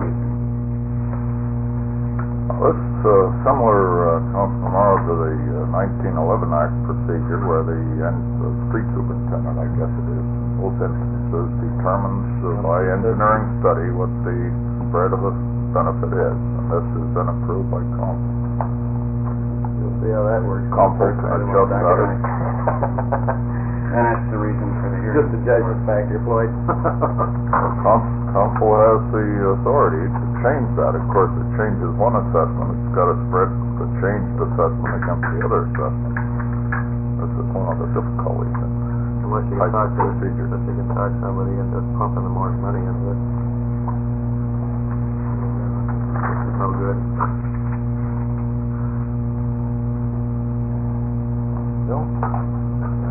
Well, I'd just like to speak to one point that Gary's raised, and have it, let's say, really clear in our mind, the park property owners. Is it the council policy, or will it be the council policy to appoint a parking, board of parking commissioners from the area? Or is it entertained that it would be members of the council? Recommendation here is that it be either or, and I think the council evidence is expression this morning that they're goosey about doing any more than they have to. But the only question I would raise is that if we have more than one parking district legally formed, whether or not there should be a parking authority over all of them. This is a question in my mind. As a case in point, Mayor, in North Park, it looks like we may end up with several districts. The only practical approach to it seems to be the creation of several districts. I know our group feels quite strongly that if we are to assess ourselves and foot the bill, even though the city would be contributing incidental formally costs, that the control of that district for the life of it and the life of the incumbent by the property owner should be and handle the people that are concerned intimately with the problems in the area. I agree. This is just one councilman's opinion, but I agree with you, and as far as I'm concerned, And I agree too. property owners involved. And then if that's a little hydro responsible. I don't think the council should be, gotta mess up far enough on a lot of things already without doing that. We'd find ourselves going out there to sweep it, but somebody said it was their. Well, this is gonna make a big difference in the practical implementation. When you go up and ask a citizen to sign a petition, if you're giving up your control to some other fellas that are outside of your area, this isn't quite as palatable as, well, your neighbors are getting together and you're going to have the control of it for the selfish mutual benefit of this particular district. And they've got their control. I think, however, that if 3 or 4 or 5 districts that you speak of would wish to consolidate, the door should be open for you to do so. And this would make sense. It would make sense in this area, well, any other area. But I said the only thing that would concern me is if we got a series of districts that we had some kind of uniformity in the application of our services, of other things, and this might necessitate some kind of overall community authority. It's only a thought at this point. I have no objection to what Item 4 kind of spells this out, doesn't it? Actually, The city manager will make up the rules that they'll operate by. the rules, They'll be consistent. was pretty well set forth in the act itself, but goes through every facet of this in pretty much detail. There isn't much discretion that can be used in following the act. The discretion will lie, Mr. Mayor, with the board itself as to how they wish to operate. They may incidentally levy a tax for maintenance purposes if they wish to do so. Mayor, I think initially, I'm an advocate of home rule, and I think it's best to have North Park people concerned with the North Park parking district and Canto. However, if we do get a number of these districts around the city, we could get sort of a super parking district and have representatives from each of these little communities on an overall board, and I wouldn't feel the council would have to become the board of directors if we get a citywide operation. If our transit task force and et cetera beef up our transit facilities, or if we get a monorail or some of these great things that are in the next 5 or 10 years in San Diego, there may be a change in parking patterns, and I'd want anybody considering setting up a long-term district to be sure that there was going to be a long-term parking demand, which of course would be their own problem rather than ours. Ford keeps building them. I was just going to say, I want to carry the car up. Here to say you have think it's your phone. I think I read where we're going out. I think I just might have a little thing here. News clip this morning going in on the radio was a blackout in L.A. last night, and the only guy who got to shave was the guy that found his dad's 1916 electric car out in the garage, and he plugged into that.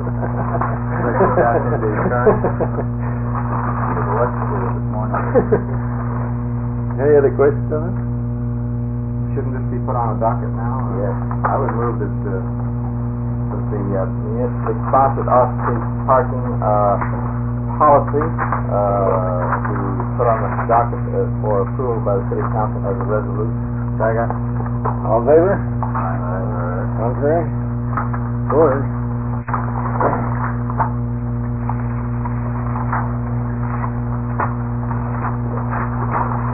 Mr. Walsh?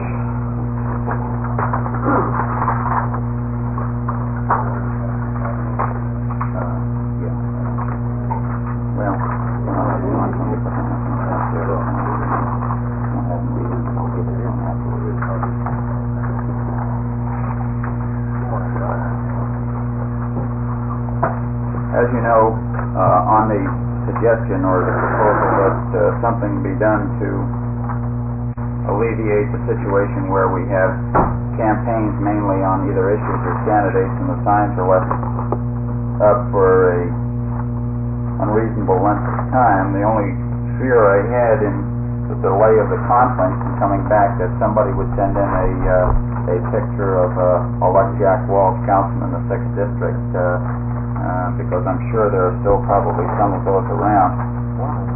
I think I might start off by reading an article in the Times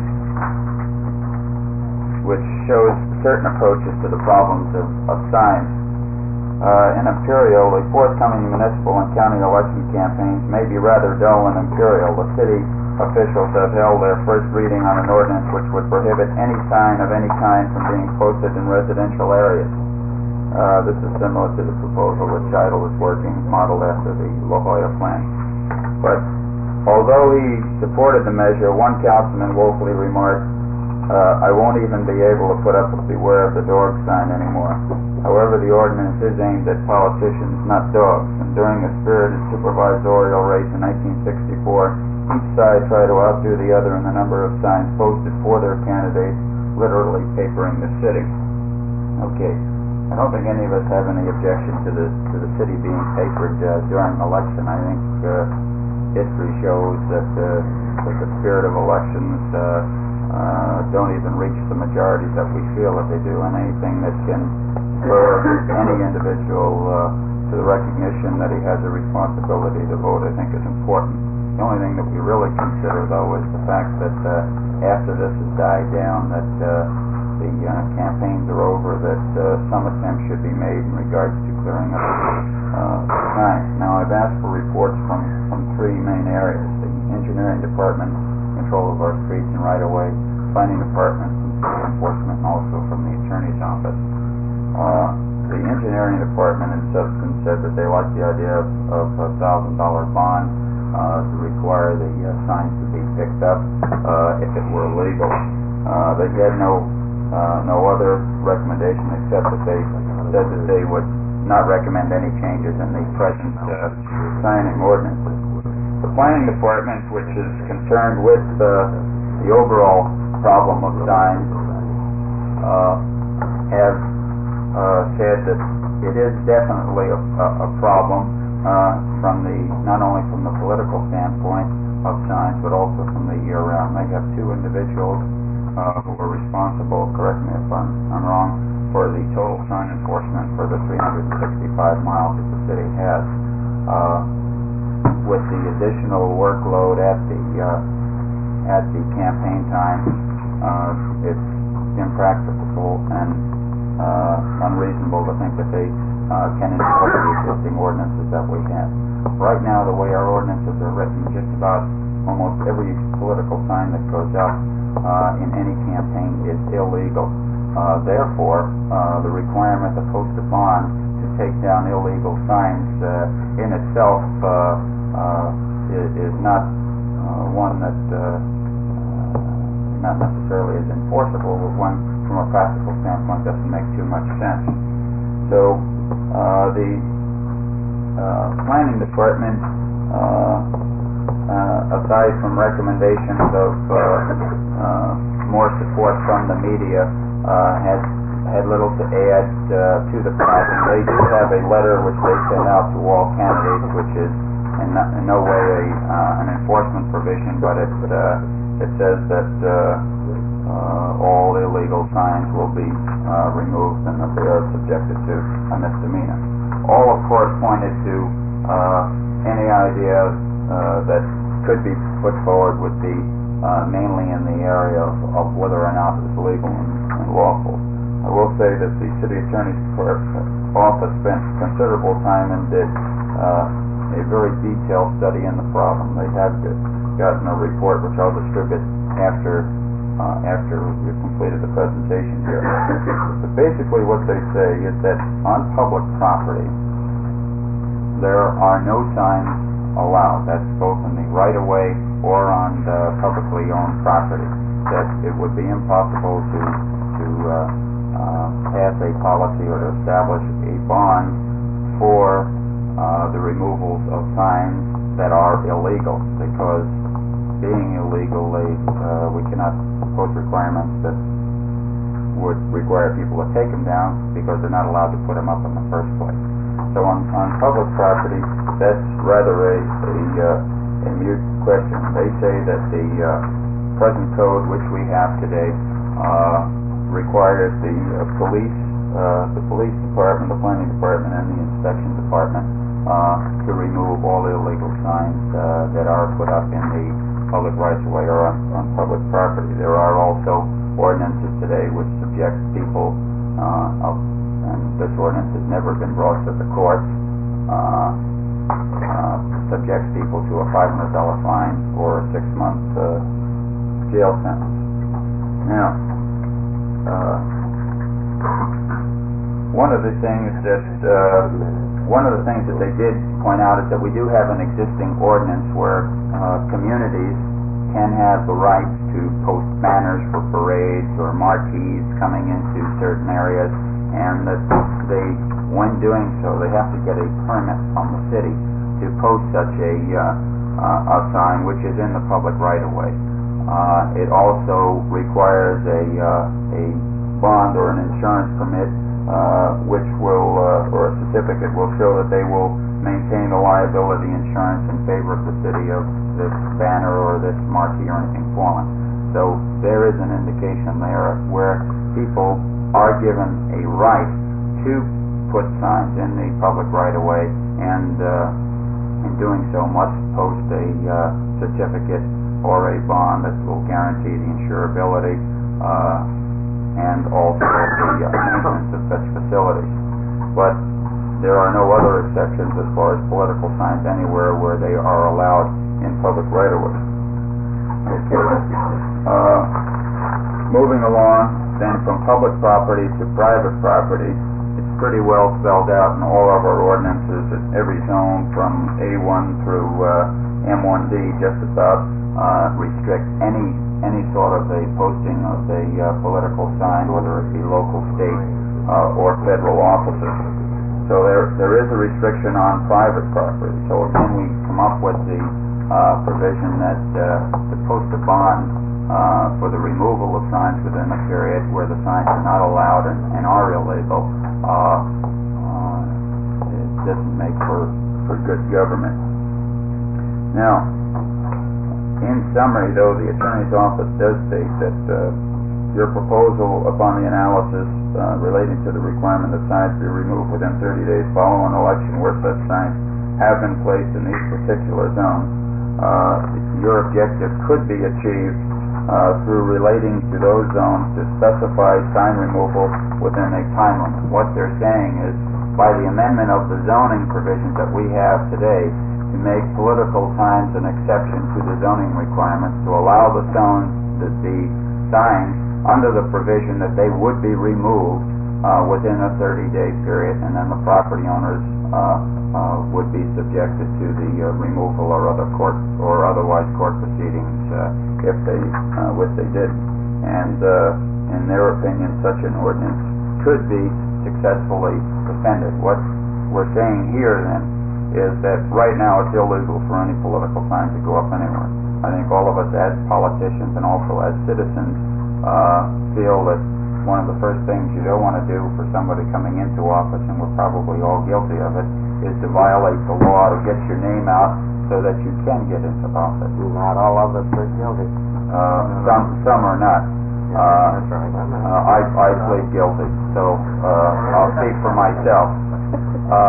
I would think of it. I'm just curious to know which ones are not guilty. I didn't have any. I didn't have any except some of the other people put up that I didn't authorize. Right over the hit sign. Okay, so rather than have a situation where from the legal standpoint that we require a bond, I think it would be improper for us to require any posting. Now, the suggestions that have come up as a result of this is, number one, the consideration by the City Attorney's Office in making certain recommendations that we amend the existing ordinances to make a provision for campaign times and campaign signs, with the provision that there be a time limit included in it that within a 30-day period after the campaign, 30 days before for the signs and 30 days after. That's a good point, which hasn't been brought up, the time limit on when you can start posting. But a 30-day period before and a 30-day period after in which they could come down, that the ordinances would be amended to allow for this. They have suggested as a possibility of delineating a certain amount of responsibility that and I'll read, which appears to be the only approach to this problem from all the investigation, their final recommendation. All things considered and apart from the law and the case, we feel that your interest in developing some safeguards against the unsightliness of campaign posters extolling the virtues of some long since forgotten politician or issue can be attained. We suggest code amendments be considered which expressly permit campaign signs on private property to include provisions for their abatement through court proceedings undertaken by the city upon failure of removal of these signs following the election to which they relate. The kind of procedure would include, at least as to city candidates who file with our city clerk, an undertaking by them to designate some agency on whom service of process can be made in civil proceedings looking towards the abatement of signs and for the payment of costs incurred by the city upon doing so. So what this would do actually would legitimize the posting of signs during a campaign, and I don't think anybody, including America Beautiful and City Beautiful and Citizens Coordinate, would object to the 30-day before and the 30-day after period for the postings of political signs, as long as the abatement proceeding was there and requirement. This could be accomplished either by a permit by the individual coming out. The bond in itself, we find out, is not an expensive item. A $1,000 bond costs an individual $10. But under the suggested proceeding, we're not even talking about the posting of a bond.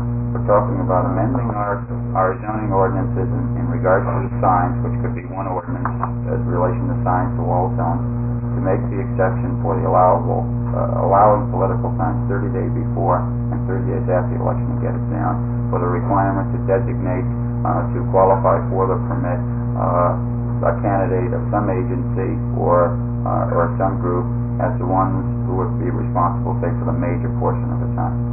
Whether or not we get into the enforcement of these things, it's a law like the curfew law that we have on our books, which is something that we can say when a real flagrant disregard for this could be enforced. And on the one or two leftover signs incidents, this is probably something we wouldn't go forward on.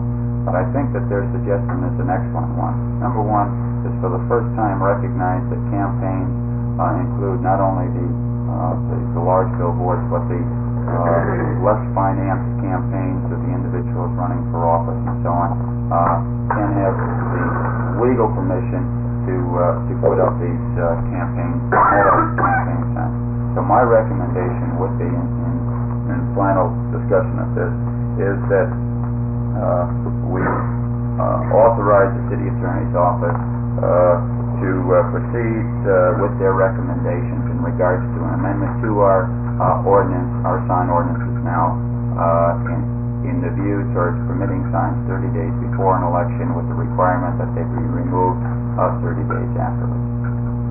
Okay. We've got a series of questions which concern me on this. The idea is good, but again, a law that is not going to be effective or enforced disturbs me. Now, the first thing that comes to my mind is we're not allowed to post these signs in R1 zones right now. Is this correct, or R4 zones? Right. All right.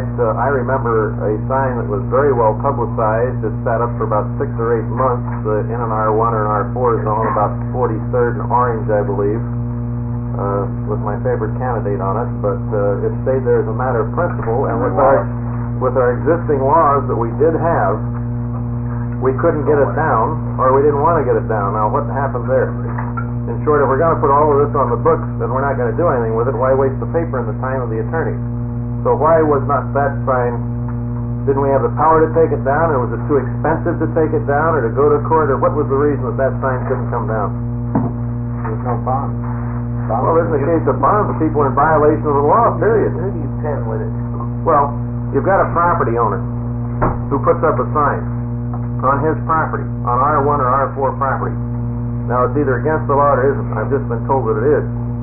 Now, we've got an example of a law that's on the books that is absolutely ineffective. When the man finally decided he wanted to take it down, it was a matter of principle, as I understand it. He took it down. No, let me speak to that point. And on that, it was illegal. We had the right. We could have gone to court on this because it was in violation. Now, whether or not it's worth the city's expense to go to it's like settling out of court, whether or not it's worth the city's expense to go to court on that one item, whether or not there's a question there that it can be appealed to higher courts in regards to the rights of freedom of expression and so on as included in this doctrine here. It's a debatable item. Now, and I don't think that for one sign that the city, in its good judgment, should go to court on one sign. But if you've got, say, a rash of signs that are all over the community, which can block them, and you've got candidates that happen, then I think it might be worthwhile. Would you go to court, for example? Now, let's suppose we have a rash of signs, and you have a rash of people who decided they have principles and they're going to fight for them, freedom of expression. So what do you do? Like, you go after them as if you would on a nuisance abatement, such as we have several on the docket today for taking a house down. This would be the new procedure. Under the old procedure, Mr. Shiloh, the way the law stands today, these people are guilty of a misdemeanor. This requires issuing a warrant and taking these people to court. And if they're found guilty of violating this particular law, then they're fined. Well, now, this new procedure would avoid that, in that it would be handled, as you say, as more in the nature of an abatement case. Well, the point I'm getting at is, let's suppose, and it becomes flagrant, this is the thing that Jack's concerned about, and you have 500 of them. I can see 500 different resolutions on the docket. I can see a staff of attorneys wrapped up in really a massive operation. And from a practical standpoint, I was curious about that. Now, I have one other question that runs through my mind, and what you're interested in is the result. Most of these signs that end up scattering all over the place and not being taken down are signs that are valueless. Anything with any value, it disappears in a hurry. For example, it's 1/4-inch plywood, 4x8, a very nice lumber, so immediately that stuff all disappears. Well, the point I'm getting at is maybe the type of sign that is allowed to be up, creating value to it. And then if it's abandoned, it will disappear very quickly. Encourage another violation of the law. Not necessarily. No, well, Jack, let's face it, you interested in results? In short, if they're abandoned after the election...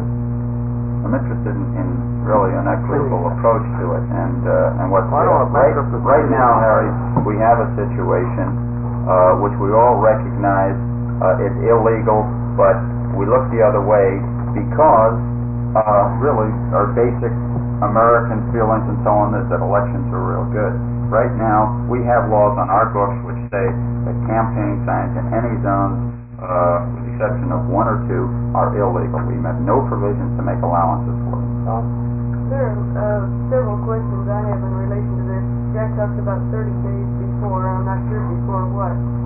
I've never found anybody yet who can designate when a campaign starts. Well, There were two different there are ideas. a number of other things. If we go, I had about 4 questions on that. If we go into, say, a 30-day after a campaign is over, an abatement program must be done by then, we're going to have a heck of a lot of people around being sure that all these signs are down within 30 days, and that seems to be a tremendous expense. To me, it does, at any rate. Because if you're going to give this guy 30 days to come in and says, my signs are all down now, release me from this bond, we're going to have people out there to be sure. We're not talking about a bond under the last recommendation. All right. Then if we, there are political exceptions, and I don't know what these are, the attorney's going to have to tell me, that relate very closely to some of the services of the press. And I don't know what these are. I do know that in some cases they touch upon what a person could do on his own private property. But I don't know the extent of these. Now, one other thing I think we're getting into here is again infringing upon some of the things we've all assumed. One of the things, for example, that a lot of people look for, I know I do, and talking about this isn't a fight of losers, except unless you think they're going to run again. But one of the things people look at is to see how thoroughly these people have cleaned up after themselves. And I've had this mentioned lots of times. In fact, about twice a week I get a call on one sign that's still up. And I persist because it's remote. But apparently there's no way to get this down. Doesn't solve anything, doesn't prove anything. I think that all we're doing here is getting some tremendously involved with personnel and paper and the whole jazz, and it's not going to go a long way to solving a problem that to me isn't that much in evidence anyway. Well, I like Jack's idea. I wouldn't be worried about or concern myself about the cost of the sign. We can't. I wouldn't think determine a law about costs of signs to make them sealable. I think our only basis could be for the health, safety, and welfare of the citizens. It's kind of interesting. Citizens Ordinance point out Hawaiian Islands as a great example of no signs, but if you've ever been over there during a political campaign, they nail them up on every fence post, every palm tree, everywhere. It's just literally flooded, particularly the back country. It's amazing. And they're there for a while afterwards. But I like Jack's idea. Yeah, well, we're talking about many areas of campaign signs. As we know, during the campaign, sometimes your opponent would put up campaign signs, or other people, committees, perhaps not sanctioned by the candidate or so forth, would put up signs pertaining to the campaign that has nothing to do with it. Now, here's an area that can be quite involved. And the arm sign on the stop sign by my house. And another thing Don't too. stop, Now, another thing too. I'm not familiar with what laws we presently have on the books pertaining to these signs, and I think the council should be informed of this before we take any action as to what direction. Right. Well, all I'm asking for. And then there's another area too that perhaps pertains to greater education in the field of removing these signs. Perhaps this is in the field of the anti-litter committee. Perhaps we have enough laws already on our books. They're not being enforced, and the public needs to be better educated in this field. If they enforce the laws that are on the books, nobody would be campaigning with signs. Right. So we're talking about laws. We do have a great deal of laws now pertaining to these signs. So to get involved, put in more laws, we're just asking for more trouble. I'm interested in knowing what we do have presently. Let me give you just, and it's included in the report that I'll be handing out, campaign signs relating to local, state, and federal office or propositions are prohibited in the following zones: A1, R1, R2, R3, R4, R4C, CP, RC1A, SR, M1A, M2A, RT, RC, R5, M1D. Where did you put them? Exactly. So what we're saying is, basically what I hadn't discovered, never thought about before, in looking at a resolution to clean up the signs that are left over, we come across the point that every sign that goes up, even though it's taken down after the election, is an illegal sign. And I think it's more important for us to go on record and to legalize the use of campaign signs during a campaign time. If we can't come up with an equitable solution for taking them down, at least legalize something that we've accepted for years and we feel is good for the community, or at least I do. Well, just a couple of things. Number one, why don't you pass that out where we can read what it is? And next, I think we're just getting screwed up here and thinking in terms of, right now it's a crime, and enforcing provisions that are criminal in their character is very different from enforcing something that is in a nature a civil offense. And this is all we're discussing, is whether enforcement is easier under civil procedures or under criminal procedures. Now, evidently under criminal procedures, as we have right now being a crime, nobody wants to enforce it. That's the only difference. basically, in summary, rather than getting into the detail of the thing, but I think the discussion is good to bring out the point. What we're asking for is to authorize the city attorney's office to go back and review our present ordinances with the idea, number one, to amend our signing ordinances in all zones to allow political campaign signs on a period before the election with the requirement that they be removed after the election. And that the second thing is that on the removal that they include recommendations for either a permit or some other method by which they could accomplish the removal. Mike, Mike, I had just to authorize them to go ahead. I had a couple of thoughts on it. Ever since banning of circulation of one of Ben Franklin's newspapers, they might be screaming about freedom of speech. If there's any attack to be made on anything we might do in the way of ordaining, this should be kept in mind. As to Mr. Scheidle's comment about ordinances that are not enforced, I think it's a misdemeanor and a crime to put money in a parking meter after time's expired, but this, I've never seen anybody prosecuted on this, so this is one of the many laws that, like on our signs, that people are just getting away with something and we just haven't bothered to prosecute it in the past. We have done that. There might be some virtue to a maximum number of signs. I know one candidate in the last election that posted about 3,000 different signs around the city. Maybe if every candidate was allotted no more than 500 signs, but then again, who's going to count them? So that's another problem. I thought maybe of having all signs be on quarter-inch plywood, and that would guarantee that they would vanish after the election. The people who wanted to build tree houses wanted the lumber, but then that's another problem. I don't want to see our city attorney's office spend several $100s worth of legal talent to go out and abate a $2 sign. I can see abating a hotel facing the plaza, but I can't see abating a $2 sign because it's expensive to go through all these court procedures. And the one problem I had about the bonding procedure that Councilman Walsh mentioned, who would we charge the Van Dalen has failed sign to? Van Dalen, he won. Yeah, well, there are, to me, too many questions still in my mind. I still have to get some feeling of what these political exceptions are. There are lots of cases about who would you pound because, well, you take just one example. We use the expensive plywood that everybody likes to pick up. And in the final removal of signs and the tabulations, we still have 2 unaccounted for. I don't know whatever happened to them. We found several that have been used for other purposes, some that are causing trouble, and we found 4 that had been moved into illegal areas. Now, there's no way in the world of finding out who does this or what, so this makes it the responsibility of the candidate, apparently. And, let's drive the floor.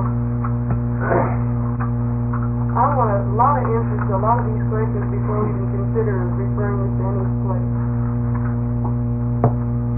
We're not continuing for a couple weeks. Your Honor, I would suggest that we do. This is the first I've seen of this, and we've heard Mr. Walsh's presentation.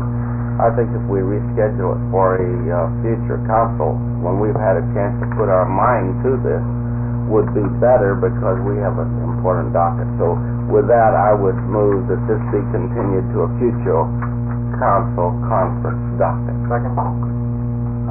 I would like to suggest an amendment to that, just so that we just wouldn't be looking at this, which is a rehash of what we're talking today, but that we include in that the authorization for the city's attorney's office to, at least for that conference, come up with what amendments that they're going to suggest, so we might discuss those at that time also. All in favor?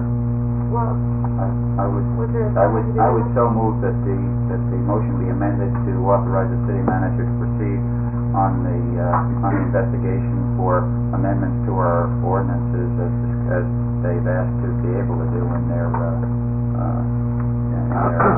report. I think there's a hurry in this. Yeah, I would speak against that. It hasn't received a second, but we all are opposed to having something dropped in our lap and not even 60 seconds later a motion to do something about it. And I think we should have the privilege of reading it. Well, I'll also speak against that motion. no, I'll drop it. You heard it down at 20. There's a motion to continued on the conference docket. Set another date. All in favor? Aye. Contrary? proceed on to the regular docket. Given that attorney's office, it's not for free down there, I'll tell you.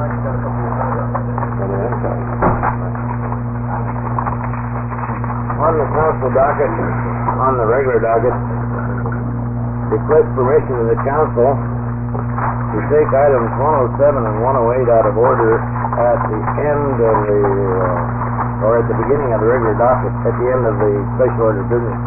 And this will permit the city clerk sufficient time to get the signatures necessary to take the papers down to the other building. Is there any question on 107 or 108? Yeah. Oh, No, you're Oh, no, on. no, all right. if there's no objection, then we'll take those two items out of order. There's question about the paper. 21 after 6. After 6. General consent. Alrighty. Page 1. Mr. Mayor, on page 1, on our suggestion awards, we have a service award for Mr. Burton that was not able to be present. Is that going to come up before the council again in the future as a 25-year award or something? The reason it didn't come up was because the man was ill. When it gets well, it will come up again. That's good, thank you. Page 2.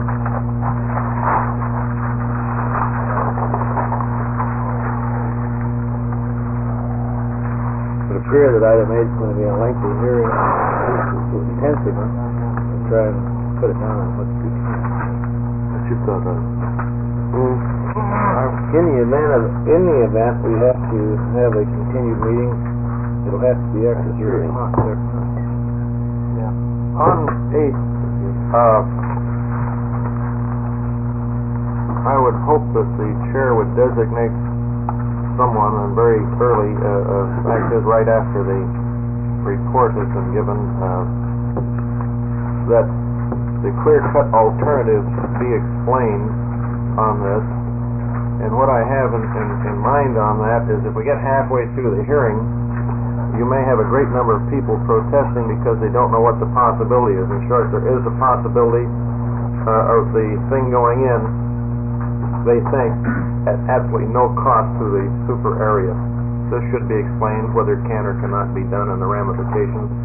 Also, that if it remains as recommended, that this is an alternative, and if the whole thing should be abandoned, what the alternatives are, because you do find people, as we noticed in the last hearing of this type, that there are those who fought like the dickens to stay out of the $100 super assessment area, but then if it was a case of paying $100 or getting nothing, they'd rather pay the 100, but they tried to get out of it, and I think this would certainly shorten up the hearing if this is cleared up very well at the beginning of the meeting. It would be my intention to point out the alternatives that are to be top 2. Abandonment, passage, adjustment. Yeah, and what... okay. Page 2. Page 3. On 100, I don't know where we are on this particularly. It will follow the presentation on item 5, Harry, and I think item 5 may answer the question. Okay, if it doesn't, I mean, I just don't know what this other one The is. recommendation in item 5 will probably share this one. Okay, all right. Because if it doesn't, we can handle it that time rather than conference. Okay. I think you have the same. On 102. 102, Joint no? system, y'all thinking I like that all the way to Cuba. The traffic hazard was not the only unimproved street left within that entire area. Galveston is a through street between Claremont Nation and Claremont Drive and Milton. Does this also include Lister Street, or has Lister been deleted? No, it includes Lister and Galveston. Is that That's the Papillion Street, the dip down in the mud road that goes up over towards that's Claremont. Lister, not Galveston? No, that's Galveston. And then Lister is the street that goes to Frankfurt to Galveston. It's really a mess, and it's in a well, like a valley there. No word in there. And there's nothing but water and mud down there all of the time, and it's the only unfinished street, 2 streets in the entire area. Maps on the back there. There's a gully down there someplace. I don't know what it is.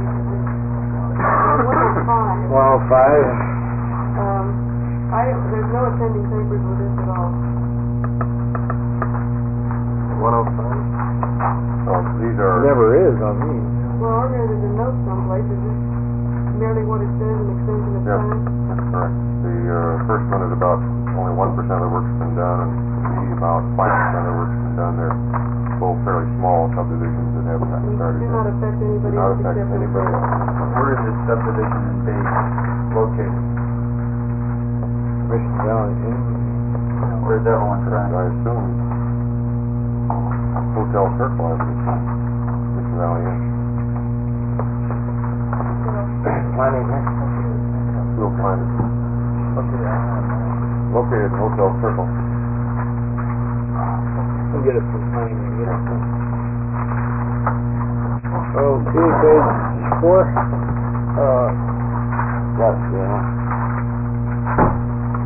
on 111, are there, what is the term of these, 2 years? Are there any alternates, suggested, or you think that I see, we wouldn't need any alternates. I would have to we have about 4 or 5 people who were asked to serve on the board who have specific knowledge, who, for one reason or another, do not serve at this time and have volunteered to act as advisors to the board. Didn't want to serve this time. I would have a question to ask this one, and it pertains to quite a few others. And I've asked this question on appointments to some of the other commissions, which are charter commissions, which this is not. As I read the charter, and it came up with these others, that the terms of office shall not extend beyond the appointing authority. In this case, it does, and also some of the others. So I ask the question, how can we make appointments that are longer than the term of your office? He's announcing his intentions to rerun. That isn't what the charter says. And also, this says for the term prescribed by law. The term prescribed by law is that term which expires with the expiration date of the incumbent mayor. So It automatically expires. This appointment is not for a term beyond the period prescribed. Then it is not for a term of 2 years in this case. No, it's for the term prescribed by law. And these others all have that provision in them? They do not, Mr. Scheidel. And the question was raised in relation to this, and I didn't know that about this invitation at the end of the claim. Sorry, in discussing with the deputies in your office, giving a subsequent mayor an opportunity to come in on the 1st of December and have an opportunity to have some time in which to make his appointment. We were shooting for the March 1st deadline, which is 90 days after the first entrance in the office, giving him this opportunity, so there would be an override of 90 days so that the guy would have a chance to do this. Well, the intention sounds very noble, and this is all right and true. However, as the charter reads, I believe that their term ends with the mayor's term in office, and they serve until their replacement comes in, which gives you this coverage. So this is not a problem, and it would seem to me that this resolution, which I hadn't seen before or heard of, this feature on the end, which is very good, but we have been adopting resolutions unbeknown to us, which have been not with an intention to violate the charter, but have been in violation of the charter, and I think it's important that these people who are appointed know at the time they're going in where they stand. And I think that we also have the responsibility of, when we send resolutions down to be drawn up in the attorney's office, that they do come back in confirmation with the charter. Sir? Get that? Get that in? I don't quite understand the gist of your remarks. We have made appointments, have we not? Yes, the mayor from time to time has asked us to draw ordinance concerning various boards and committees of one kind or another. He has suggested to us the term of office of the members of these. We have included in some of these ordinances a term of office for the period of 2 years, measuring that term from the time the adoption of the ordinance that it's time of the appointment. In some cases, it extends, the term literally read would extend beyond the term of the incumbent mayor. And at first blush, it would seem to be in conflict with the literal provisions of the charter. But on second blush, and upon construction of the charter and the intent of the charter, and looking at the charter review committee's notes and minutes on the matter, and having in mind the necessity to construe the charter to effectuate these various intents and to make more easy the transition of the power, compelled us to write the ordinance that you've referred to with the time limit. We now consider the better way to do is to write it to the term prescribed by law, which would, of course, call for the termination no later than the elected term of the appointing mayor, but they would nevertheless continue to hold over under the law until such time as an appointment was made. That's what the charter says, isn't it? They serve until their successors are duly qualified and elected. And sure, duly appointed and qualified. If a new mayor came in, for example, and he didn't reappoint for a year, 2 or 3 years, why, that man would still be there serving and functioning. Included within some of the changes, which I think you brought up at the last meeting about charter changes and people with ideas, included within our comments to you and suggestions will be a rewrite of some of this to clear up these ambiguities and uncertainties. Yeah. Because when we had these charter changes, well, I'm sure it brought about other refinements that are necessary, and we should be working on those and talking about them now with the elections coming up. This is an illustration of when you peck away at the charter, without a comprehensive review of the thing, sometimes you don't encompass all that ought to be included within it. Are you advocating freeholders' charter? Okay? Are ready? Okay. Is this, how does this ordinance read? For the term prescribed by law. I should point out, Mayor, on items 107 and 108, I'm sure that everybody's familiar with the procedure here. We would like to ask if the 107, of course, and 108, coincidentally, do you get to those? Take them out of We're going to take them out of order.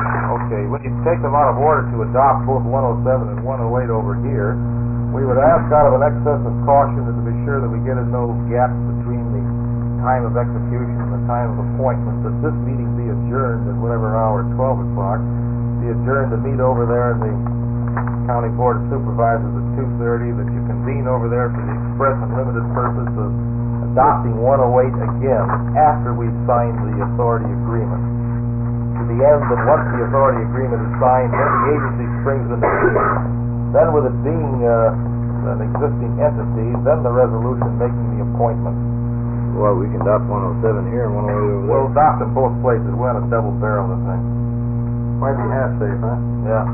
Well, then instead of reconvening at 3 here, the reconvening will be held at 2:30 over there. We'll adjourn to meet over there at 2:30, then when you finish your very brief meeting over there, you'll adjourn to meet back over here. We'll post here and we'll post over there and let the press be apprised of that. One thing about the press, always I think what time? the Brown Act, to be sure that everybody kept track of where we were. Okay? Page, Request 24 hours notice. Is it all right, fellas? Okay? page It's 4. all right. By charter, they do require 24-hour notice. All right, Harry, now what do you do? We've already signed all those waivers, the attorney's office. Page 4. But the press didn't sign the waiver. They were a party to the whole thing. We'll pay your cab fare down, Joe. On 110, this simply gives us the authority to legally trespass and not block the works for the future development. Then we've done that. That's correct. We need a temporary access into that group. Which, This is a surfing beach at the south end of Mission. your favorite case? Well, I'm very well aware of it, but what part of the levee? Well, we have to get around it's on the north side of the levee, of the entrance to Mission Bay. The north, They have the over-the-line tournament. the north part of the levee is the south part of the channel into Mission Bay. Is this in other words, there's three levees. It's the north levee. For three levees. the channel into Mission Bay. Correct. The one on the north side, yeah. The starboard side going out. They have to encroach on that levee. There's a Yeah. common levee. The south levee of the channel into the bay is the north levee of the flooding. That's correct. This is the north levee of the entrance already been back by the city. I'm not confused there.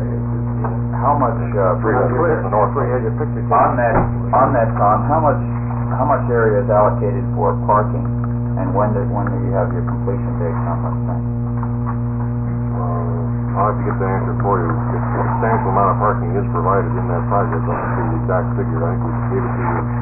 Authorized going out to bid. I think this is worded it on, because that is not the north levy of the county of Rivertown. The north levy is The north levy is the entrance to Michigan. Well, That's why I brought up the question. it's approving, we'll have to see what the levy itself says from the Army Corps. It may well be that the entrance to Mission Bay is included as part of That the would levy. put the detour right in the middle of the water going into Mission Bay. That's hard for a Mustang. Installed by the Army Corps of Engineers, the north levy of the San Diego River Channel. So apparently they include as the river channel, the north levy, which is the entrance to Mission Bay to protect, the whole thing is included as Must the... include the entrance to Mission Bay as a part of the Correct. flood control. Correct. This is a letter from the Army Corps. Either that is true, or they made the mistake. You will get me the date on that. Yes, sir. Date of completion of the project and the amount of parking involved. The cost was about $25,000, I assume, from the, 125,000. Total cost of the project. Look at all that stuff. Okay. All these Page 5. all these pictures on these things are going in here and So, we have pictures on all three of them. Mr. Mayor, I'd like to ask Mr. City Manager, how much land are we selling for $1,100 in La Jolla? It must be a very small parcel, item 117. So it's about 1,100 feet. It's an unusable piece of property. We have the map on it here to show you. We acquired property from the church for the extension of faith, and in the negotiations at the same value to then sell to them the remaining amount of this other property. We paid them $1 a foot for it, and that's what we're giving it back to them. Oh, that sounds fair. Oh, we want what's right. This small red triangle that you see here, we acquired this property here from the church, and then this part is going back to the church. This is the extension of faith in the church is in this area here. couldn't we put it to open bid to other churches? No.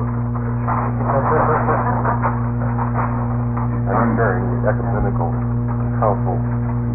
Page 5. 115. Directional signs there. 115. Yeah, would somebody explain this to me? Yes, this is a piece of property also relating to the Surfing Beach Park at the south end of Mission Beach. We're not able to negotiate with the property owner at what we consider a fair and equitable price, and asking the right to come down. Can we see a map on that? Which one is that, Harry? 115. Oh, nice. Same gal on that. She told us at that time. This will really alleviate a cement, excuse me. Was there? This is when we were making tours of Surfing Beaches 4.5 years ago for the same owner, why she made it very clear you weren't going to get access. 115 will give us the access. So she's asking a higher rate than the lot value and so forth. That is correct. Okay. I was just going to say that the parking in that area and so on is really going to alleviate a bad situation as far as the summertime people going to the beach down there. And that beach is so long and wide there that really you're not going to notice the missing beach area because it's not being used because you can't find room to park down there. I think this will be a real boon to that end of the beach. Yeah, on 113, is this the first abatement we've had on that? Well, this is 113 is the, remember that, I think you saw that on your tour. Yeah. This is the apartment house that was abandoned and construction. About 10 years ago. Yeah. This is the, yes sir, this is the final, this is the final act. We tried before, and she decided it had to go through the whole process of hearings and so on to get to this final abatement. It was never completed, was it? No, and there's pictures of it here. Yeah. Tear it down or build it up. Yeah, Tear it down. Code. Item 112. Yeah. This is the abatement as well. Comply with the law, completed before. slide to do either. We have a picture of 114 too? Yes, we have pictures on all three, 112, 113. There's Claire Bergner's property on 112. Very nice car there. You have your choice, Ford a car or a house, you know. Page 5. Page 6. Made it spot for work. I'd like to ask a question on 122. 122. Just so we're not stumbling too much. What would be an appropriate action on something? Is this person going to appear? Do we know? We had any indication yet? And The letter attached. if you have a letter attached? Letter attached says that they're asking that we, That's right, I read that. Well, the question I would ask, no commitment or anything of this nature, but what alternative directions do we have to go on this? I mean, I realize we have file which is saying no, we have compliments, but what procedures do we get into on reconsidering zone change? I mean, you've got hearings and all of this sort of thing. Where do we stand on this sort of thing? 122 legally, what can we do? can we take a step backwards in a rezoning matter? You can initiate a zoning ordinance on your own power by referring the matter to the planning commission to rezone. Rezone, but we can't stop. You can't unzone, no, you gotta rezone it. You could rezone it back to what it was.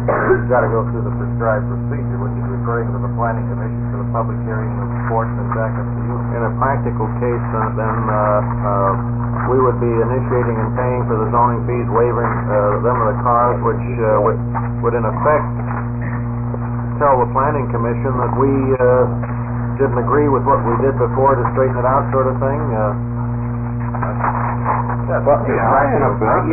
The problem here in the letter is that he says he was never notified on a hearing, which is true because he just acquired the property. Previous owner was notified on the property. Move we adjourn. Hearing was all there. Adjourn. You ready? Maybe he wasn't notified. Now that he knows what's going on, he adjusts it. Yeah. It reminds me of some stock I bought. Something happened that I didn't know was going to happen. Yeah, we're both.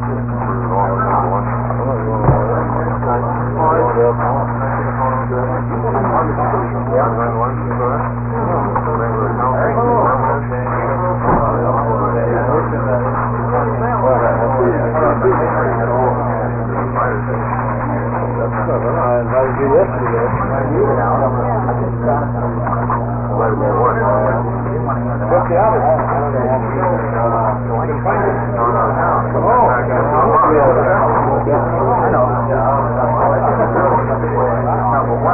All I wanted to do was get the car you had. You went back ahead to you, find some former mayor or I didn't even look at it. You would have been in this anyway. Have to bring the car on.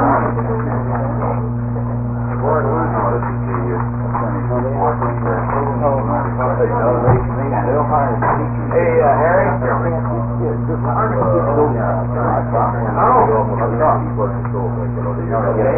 Burn down all the houses. Right. Very nice house about that. Some in the area. I know something about the old house back in Washington. I found out one of the lawyers out in the way. It's been like that for about 5 years.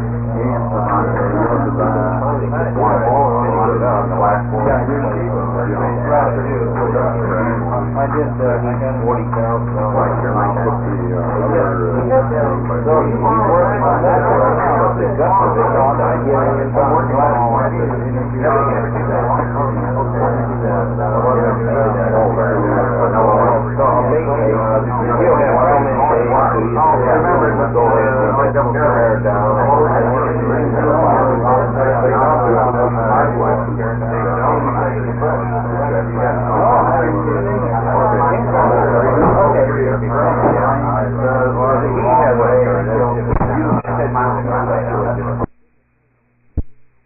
Planning here. makers are here. When planning gets up here, here we go. Give him a tongue whacker. The hour being 8:15, and we have before us this morning a conference on the police tow truck policy. So, Mr. Manager, will you please start? Well, Mr. Deputy Mayor and members of council, the manager's office submitted a report to council dated December 29th, in which we had indicated at the council meeting on the 23rd a resolution rejecting all tow truck district bids was continued.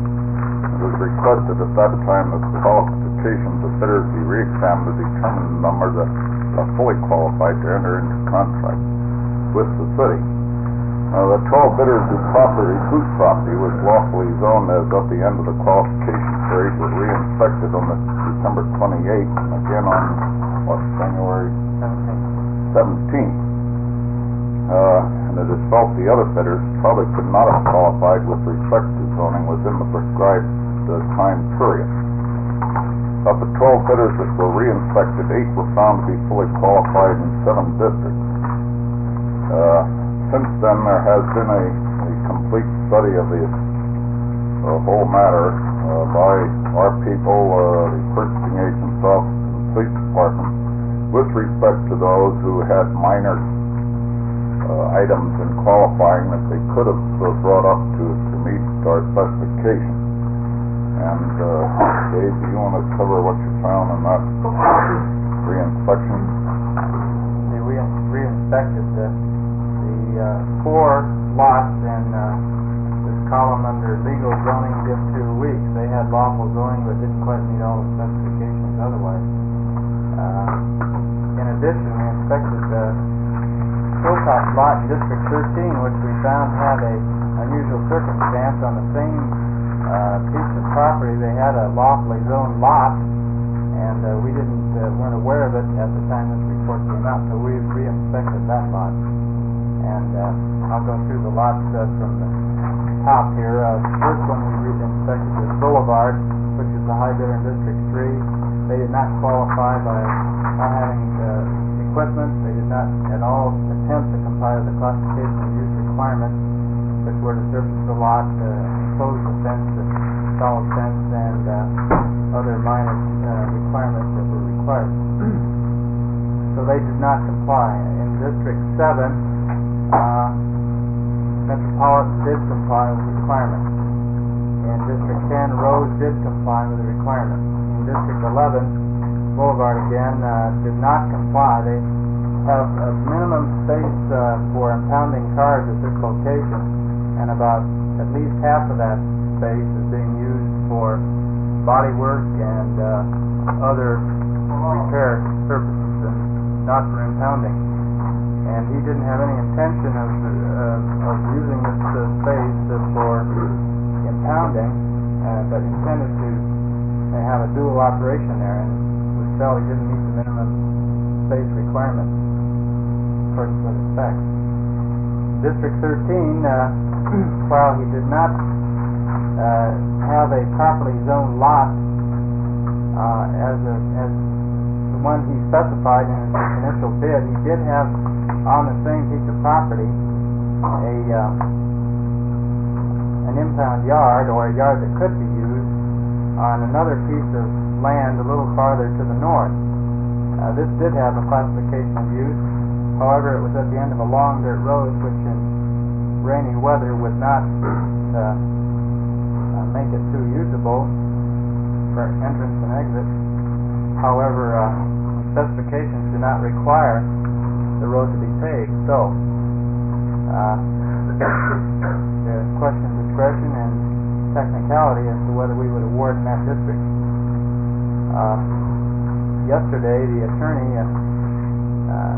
Sue Sweat, had a meeting with A to Z in District 3, who is the second high bidder, who now comes under consideration, and he asked us to consider his case. And Sue, could you explain the circumstances of that? Well, in District 3, high bidder, Boulevard, did not comply with the specifications. Therefore, the second high bidder, A to Z, towing came under consideration. Now, on the list, you will note that A to Z, it indicates that they have illegal zoning and that their bid should be rejected. This is in the manager's report of December 29th. However, we learned at some time subsequent to this, I believe it was on January 10th, that I first became aware of the fact that although A to Z appeared to us to be illegally zoned because the business location that they had listed on their bid was on National Avenue and it was not zoned for impound yard. At one time it had been zoned, not zoned correctly, but it had a variance, but the variance had lapsed. However, we learned on January 10th that A to Z Towing also had in District 3 an impound yard which met all of the zoning specifications, or at least we were told that it met the zoning specifications. Therefore, if in fact this information is true, that and we have not re-inspected A to Z. I had a meeting with Mr. Carson, who represents A to Z Towing, yesterday, and he indicated that there was a properly zoned impound yard, and through a mistake on the part of Mr. Wyantier, he did not list this address on the bid. He merely listed what he thought was his business address, which is on National Avenue, and is not properly zoned for an impound yard. Therefore, it is my feeling that this is a technicality that could be waived, and we could award to A to Z in District 3 if, in fact, the impound yard that was not listed on the specification or on the bid does meet the proper requirements. And as I say, we have not re-inspected this location as of this day, and I would say it would probably take a day or two before it could be re-inspected. I think we ought to point out to council, one of the problems we run into this isn't in the procedure that was set up under the new program, but actually in the fact that many of these yards had operated for many years without meeting the zoning requirements. And whether we stayed with the old type of way of dealing these out through the police department, theoretically, even under their requirements, they had to meet the zoning requirements. This did bring it, of course, to the fore. We did find that yards, impound yards that we have felt were operating completely legally were actually illegal because they didn't meet zoning requirements. Our office, recognizing the hardship that has been placed on these people because of the number of these operators' problems being brought to our attention by council, we did ask the planning attempt to do what they could to look at these with some degree of generosity based on the fact that some of these people have been operating 10, 15, 20 years in one location and then suddenly found that they didn't meet the zoning requirements. For my own sake, I think it would simplify it for me if we took each district one by one, if that would be. What's the situation in District 1? District 1, the zoning requirement has not been met. We suggest there we call again for bid. Call again for bid.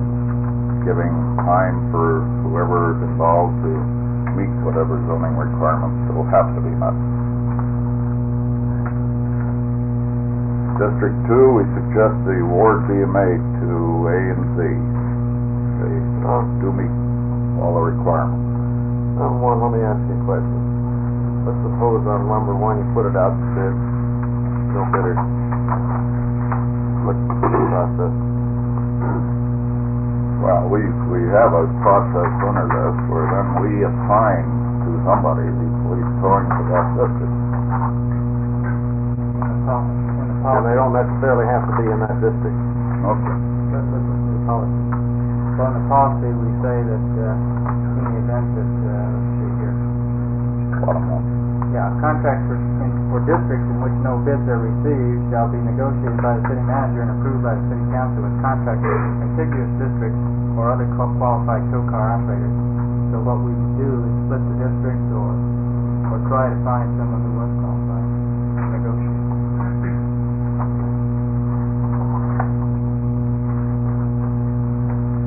Number 3, we recommend award. If this technical error of zoning can be shown, and that we will not be able to determine until after today sometime. This is the one that Mr. Sweat mentioned that matter had not been called to his attention.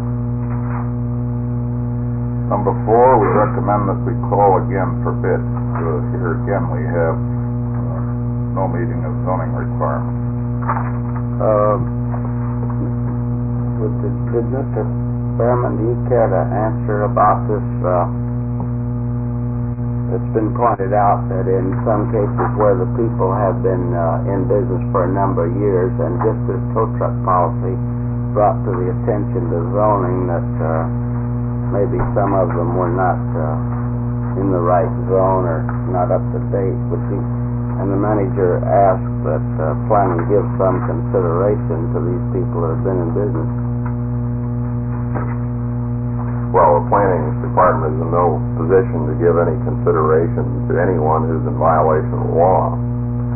We have been discussing with the planning commission the problem of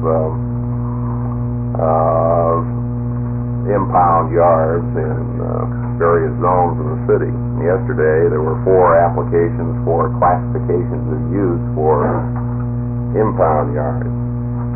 And at that time, we indicated to the planning commission that if the commission felt, and we didn't agree with it, but if the commission felt that impound yards ought to be permitted in all commercial zones, that we should amend the ordinance to provide for this. And the commission continued the 4 classifications of use that were before them for 4 weeks and instructed the staff to come back with a proposed amendment to the zoning regulations which would permit impound yards in commercial zones. In other words, what the commission will undoubtedly come up with is a permanent solution to this. That is that off the control. That's right. Permit them anywhere and get it over with. There will undoubtedly be some kind of control proposed, at least by the staff, with regard to screening some of these operations. But this seems to be what will happen. That is, in approximately 4 weeks, we'll be back to the planning commission with a change in the zoning regulations, which would permit impound yards in the C zones as a matter of right. Not with conditional use permit. That's right. It's an interesting question. Why is it not a conditional use permit proposal against just opening the door? Well, what the staff will attempt to do is to insert a couple conditions in the zone, in the commercial zone itself. That is, that impound yards will be permitted provided that 1 or 2 things are done with regard to screening and surfacing of water. The reason I asked that question, it would seem to me that in certain areas of development that are heavily developed with commercial, property values would be high, the adjacent properties would be probably very highly developed, and you put in restrictions that build into the ordinance to be quite strong, and should be. But then you get out into some area that's zoned the same, but it's practically out in the coulees. Low property values and so forth, it seems to me like might be loading in unnecessary burdens that shouldn't be there. And also the other thing, there are impound yards and impound yards. There are impound yards that are next to storing or wrecking yards, you know. And then there are others that are storing new equipment. And there's a difference. Well, the restrictions that the staff has talked about imposing are rather minimal. All we're talking about is that the lot, if it's outside of a garage, would have to be surfaced with asphalt,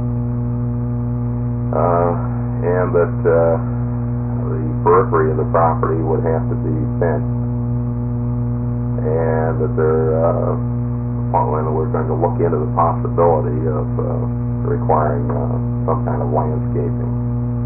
But other than that, I don't think these really are serious limitations on any operation of that nature. Mr. Chair, Mr. Manager.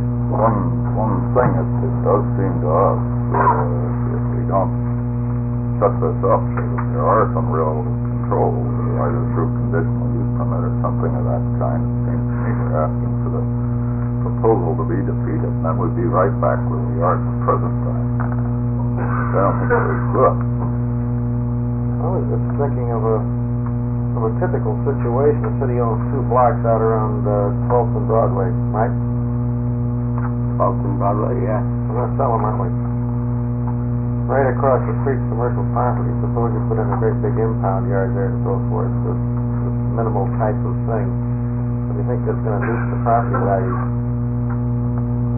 Are you asking? No, that's a typical example. I think economics would take care of that. I'm sure it's supposed to. Well, let's go on. Yeah, proceed. Pretty good idea. We have suggested that we call again in districts 4 and 5, as in those cases the zoning requirements were not met. In districts 6, 7, 8, 9, and 10, we recommend that award be made. In district 6 to Michaels as being the one that has met the qualifications. 7 Metropolitan, 8 the Metropolitan, 9 La Jolla, 10 Rose. Recommended that we call again on District 11. Their requirements were not met in either case. In 11? In 11, in the one instance, the equipment and minimum yard requirements were not met by Boulevard. UFA did not meet the zoning requirements. Well, now, in the case of UFA, if I don't know where all of number 11, but now I think that's at 54th and University, I think. That's correct. And they've been in business there since 1951, and that happens to be, or has been most of the time, in council district, my council district, and I never have heard a single complaint from any of the neighbors that have built around there about they didn't like that yard there. So well, this is true, Mr. Deputy Mayor, of Bob's and a number of these others that do not meet zoning requirements where they operated over a long period of years. But Mr. Deputy Mayor, I'd like to ask City Manager if these other Bobs and whatnot that haven't met the requirements, that they're isolated from residential areas to the same extent as University, Kramer Actual, 64th University. I think you have to go up on a hill to find some residential areas there, and even if you had a wall around it, they could look down into this. Councilman Schaefer, the concern we have is that under the rules, and we feel are valid rules, that we require that the city's zoning requirements be met by the people we're entering into contract with. We don't try to determine why they didn't meet zoning requirements. We suggest to them that they see the zoning department get squared away with them so that they can qualify.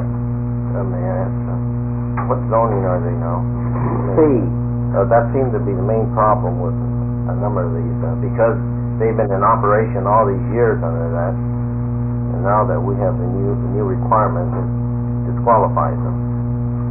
Is that correct? Actually, we have no new requirement which disqualifies them. Actually, under the old process, we would say that they have to meet zoning requirements. The only problem was attention wasn't directed towards it, study of it wasn't made, and if somebody had made it at that time, they would have been disqualified in the same way. I don't understand how they ever got their building licenses. I mean, their business permits, it's fantastic to me. Well, Councilman Trail, I don't know. We can't see back to 15 years ago when this was instituted, and they've been going ever since. Is there any area where we can give, I wouldn't call consideration, but a, awareness of a problem here where we can solve it by certain zoning requirements through some legal process. Right, James. The most clean and effective way would be to amend the C zones and let them operate in the commercial zones. That'll take care of everyone on the list, I think. Clean in what respect? By allowing everyone who's on that list to qualify as to zoning in terms of the bid procedures. Well, I think we have a basic thing here. If we have laws, we should enforce them. And we shouldn't make any special privileges to anybody, no matter whose district he lives in. So if we have laws, we should enforce them. If they're not proper, then we should change the laws and enforce the laws that we change. So it seems to me that we have a choice either of enforcing the laws that are now on the books or changing the laws. I'm not saying you have to comply and you don't and you do. It's just, cut and dry, and that's what we want. And it seems to me that a change is in order. But let's not make special exceptions to anybody. Let's change the laws. Well, there's a lot in what you say, Councilman DeKirby. Yesterday, before the Planning Commission, while we're discussing number 11, there was, I don't know what the action was, but in the case of number 11, they asked for classification of use. So I don't know what the determination was. Do you know? Well, there were four of them up for classification of use, and the commission continued all four for 4 weeks in order to allow the staff time to prepare an ordinance amendment to permit impound yards in the C zone as a matter of right, rather than acting individually on each one of them and knowing that there's probably more to come. Right. Councilman Walsh. Your Honor, any of these existing bidders in on a non-conforming use? Yes. I don't know. I can't answer that. We haven't been, or I haven't been concerned with trying to identify whether these firms meet the bid procedure or not.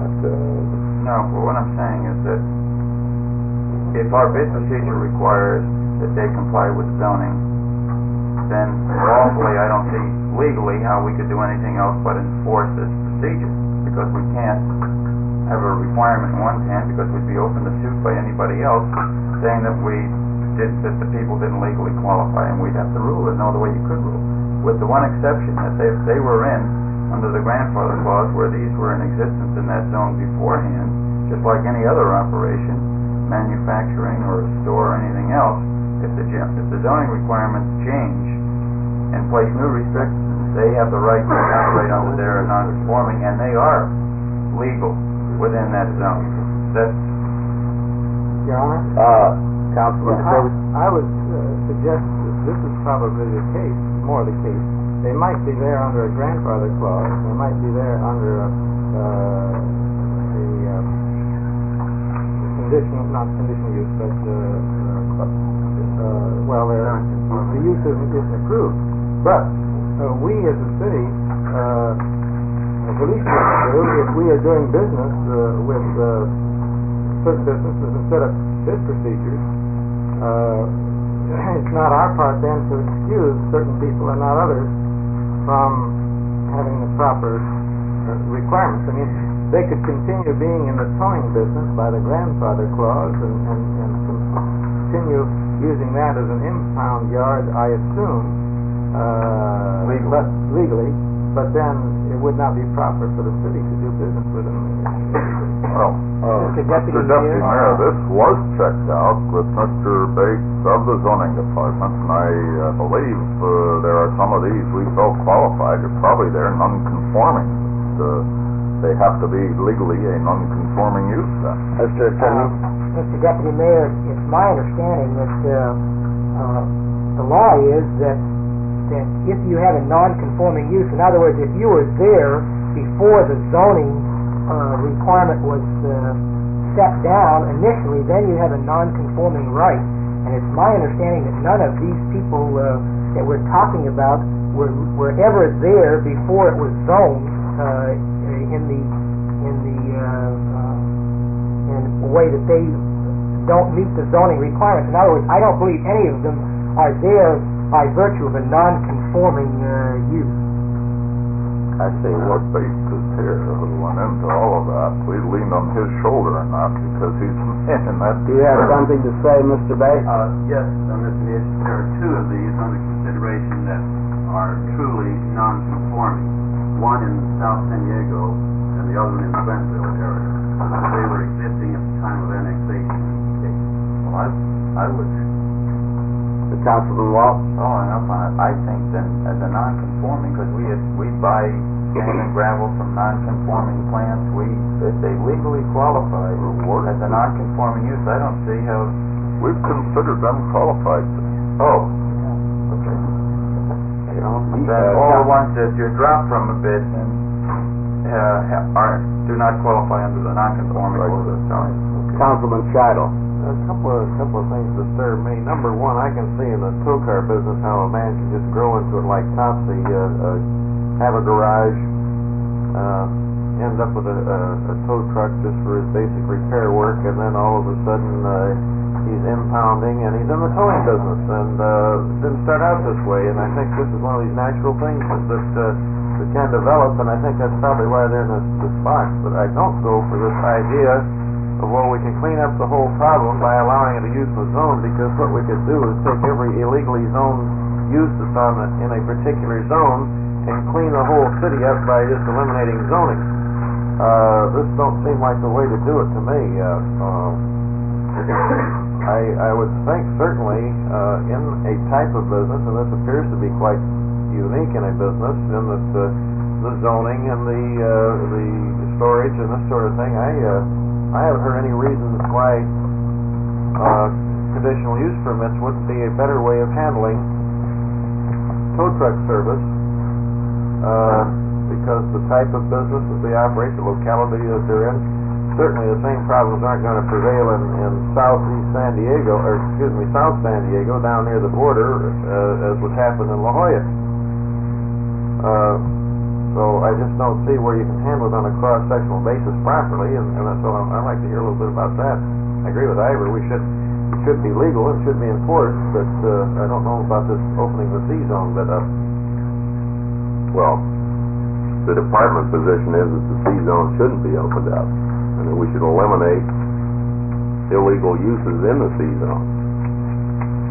But the Planning Commission has approved one impound yard in the C-zone, had 4 before them yesterday, and rather than do it on this individualized basis, we suggested to them, if you're going to approve all of these things with basically the same conditions for each one, that you might as well get it over with and recognize it as a matter of law rather than just taking the application on an individualized basis. Tell me that they okayed one in the C-zone? Yes. And this is illegal, isn't it? So they classified it as a use similar to and no more obnoxious than other uses permitted in the C-zone. Is it legal to rezone by declaring anything that's not more obnoxious? For example, we can take something out of an M1 use and we can stick it over in the middle of the C-zone and declare it's no more obnoxious than, and go ahead. Mr. Attorney, can you rezone by this method? Only if it's specifically characterized and spelled out in a less restrictive zone, then you cannot put it into a more restrictive zone. However, as I understand it, impound yards are not spelled out anywhere per se, so therefore you can make a not more obnoxious finding and put it into the C zone by classification of use. And the Planning Commission did do this just about 4 weeks ago. Well, if it's not spelled out in any zone, you can make a not more obnoxious finding, provided you have a finding provision in your zone. And the C zone under sub 36 does have this provision. And this is how the Planning Commission allowed one impound yard already. Then there is no impound yard that's illegal that has not had this finding made. No, based on a particular location. particular use at the particular location is not more Well, what I'm obnoxious talking about, you don't even have it in the M1 zone, I suppose, huh? we've had to make classifications uses in the M1 zone. So that's And we indicated to the commission yesterday that we have an ordinance amendment ready which will make impound yards a permitted use in the M1 zone in order to make that now this, see, we're for getting a everyone. whole different area here. Basically, we're finding out that every impound yard in San Diego that has not had the finding is a non-conforming use or illegal. Because unless the finding is made that is less obnoxious than a rendering plant, why it can't go in the M1A or M2. That's right. Except in the M2 zone. So it isn't just the tow car in C zone, it's in any zone. Every zone, if they went out in impound yards all over the city, they're illegal and non-conforming. Except where there's been a previous classification use or where they have located in an M2 zone. This is true.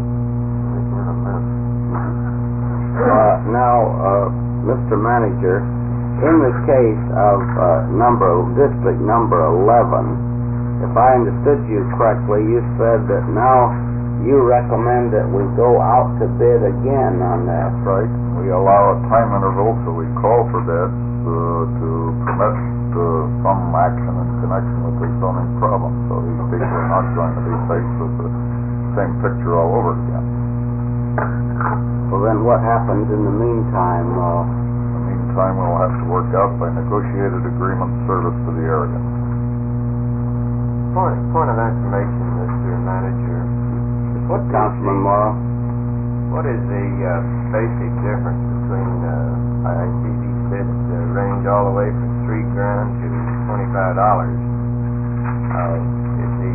When they bid on these zones, does it mean that they're coming up with a better area to have than any of the other areas? In other words, the police stick more cars over having towed away in these zones than any other, or what?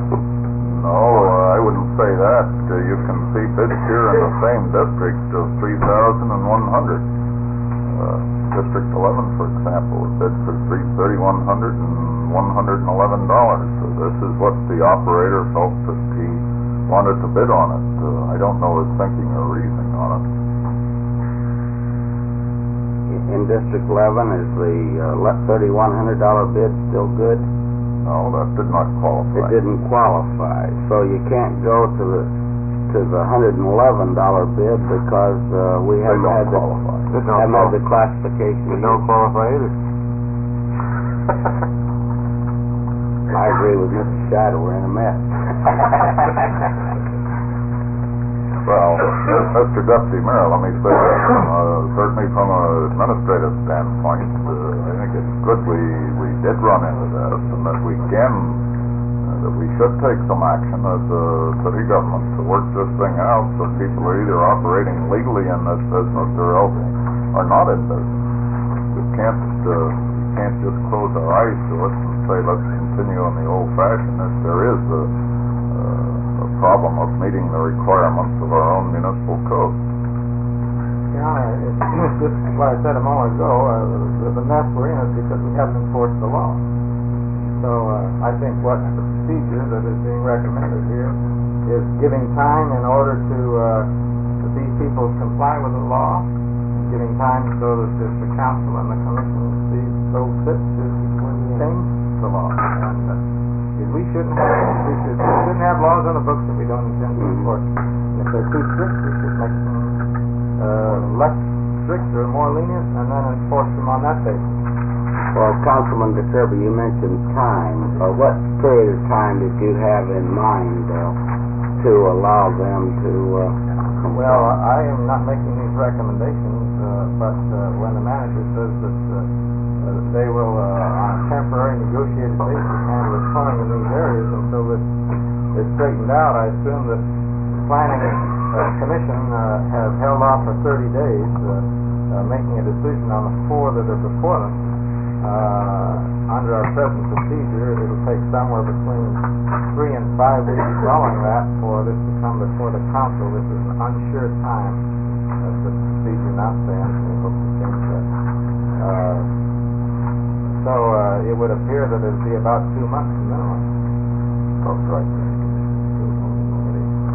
Yes, I think Bob's wasn't it? It was approved, the commission approved already. Well, how about District 12?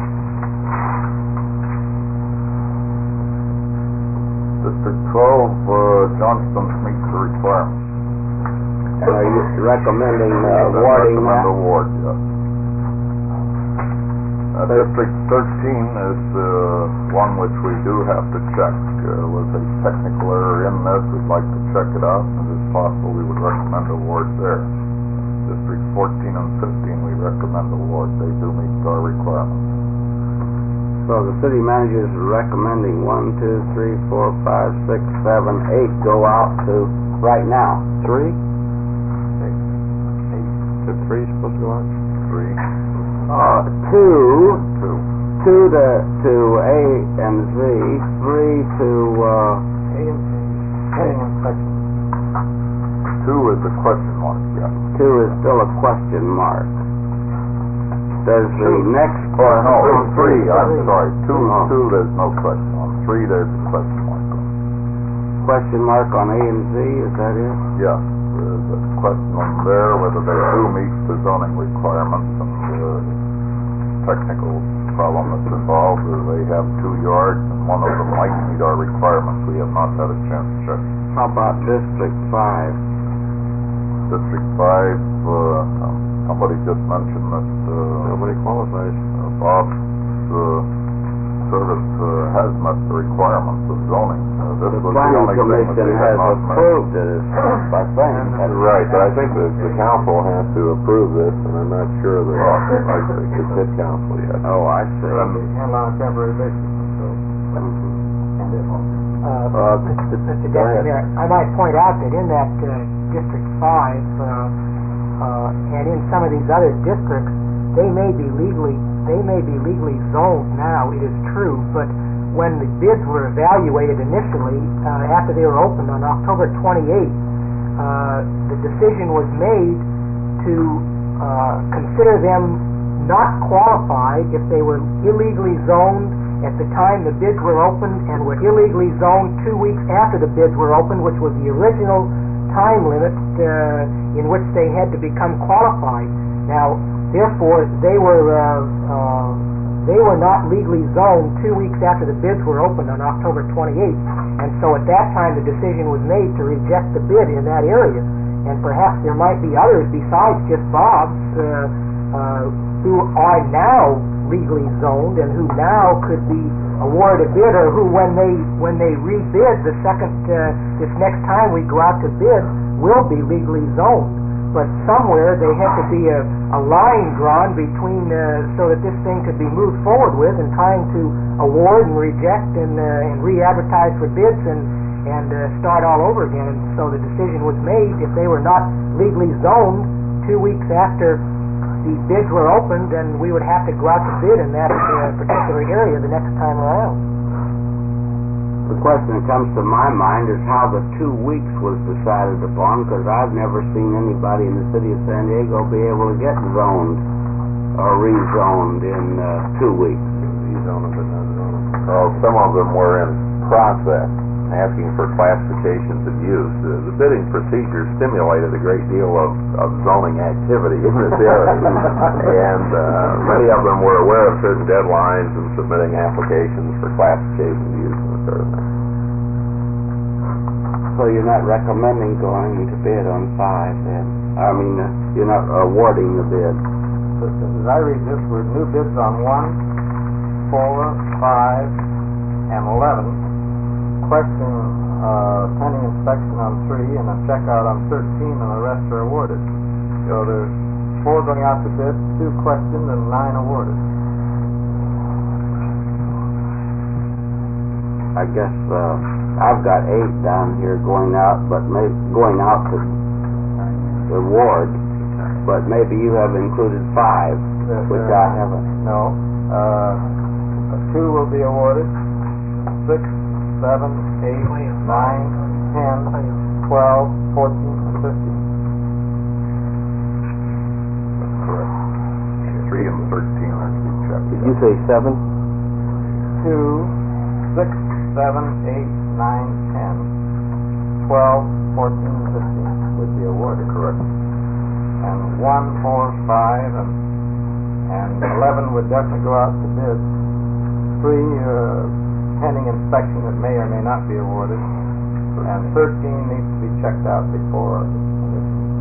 7 rectified already in regards to the zoning?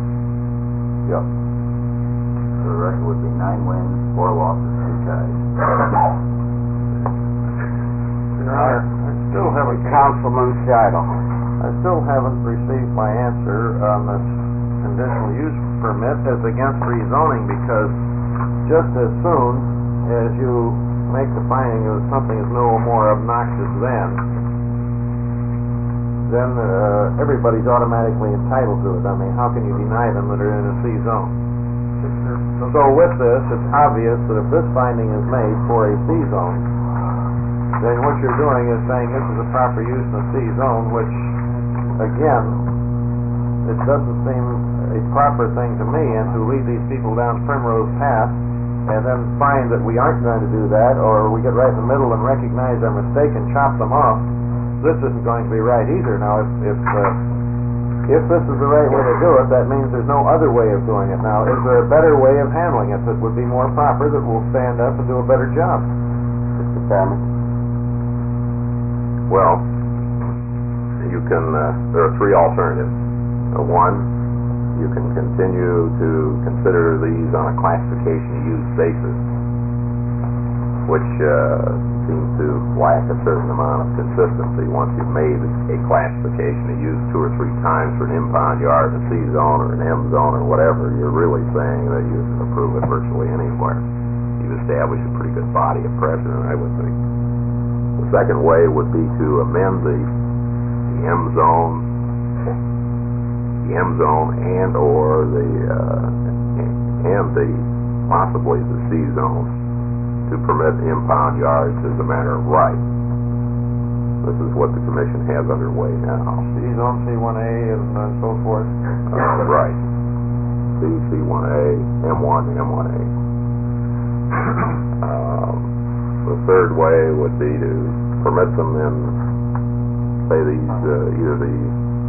either or both of the C or M zone, subject to the granting of a conditional use permit, which seems to be what you have in mind. Now, let's assume that you say it can go, we decide it should go in a C zone. Now you're going to start putting conditions, like a wall or something, or screening.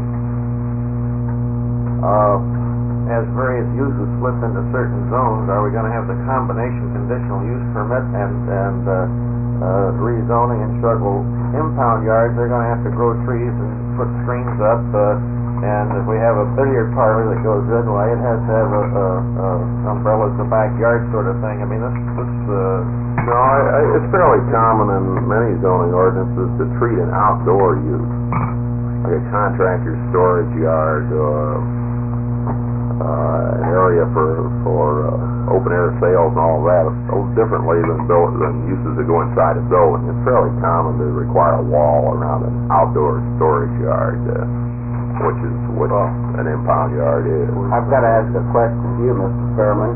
That's all right on level land if you put a screen or some trees or something, but how about if a man's got a lot close to residences and the residences are on the hill, and you build a screen? Well, those people on the hill, they see which is true in the case of 54th and University, for example. The residence is up on a hill, and you couldn't build anything except a building to hide the whole work. I agree. So what do you do in a case like that? You really don't effectively control it at all in those kinds of circumstances. So why build a screen? Well, then you're suggesting that we shouldn't add any restrictions at all on them. Well, if the restrictions are being put on to hide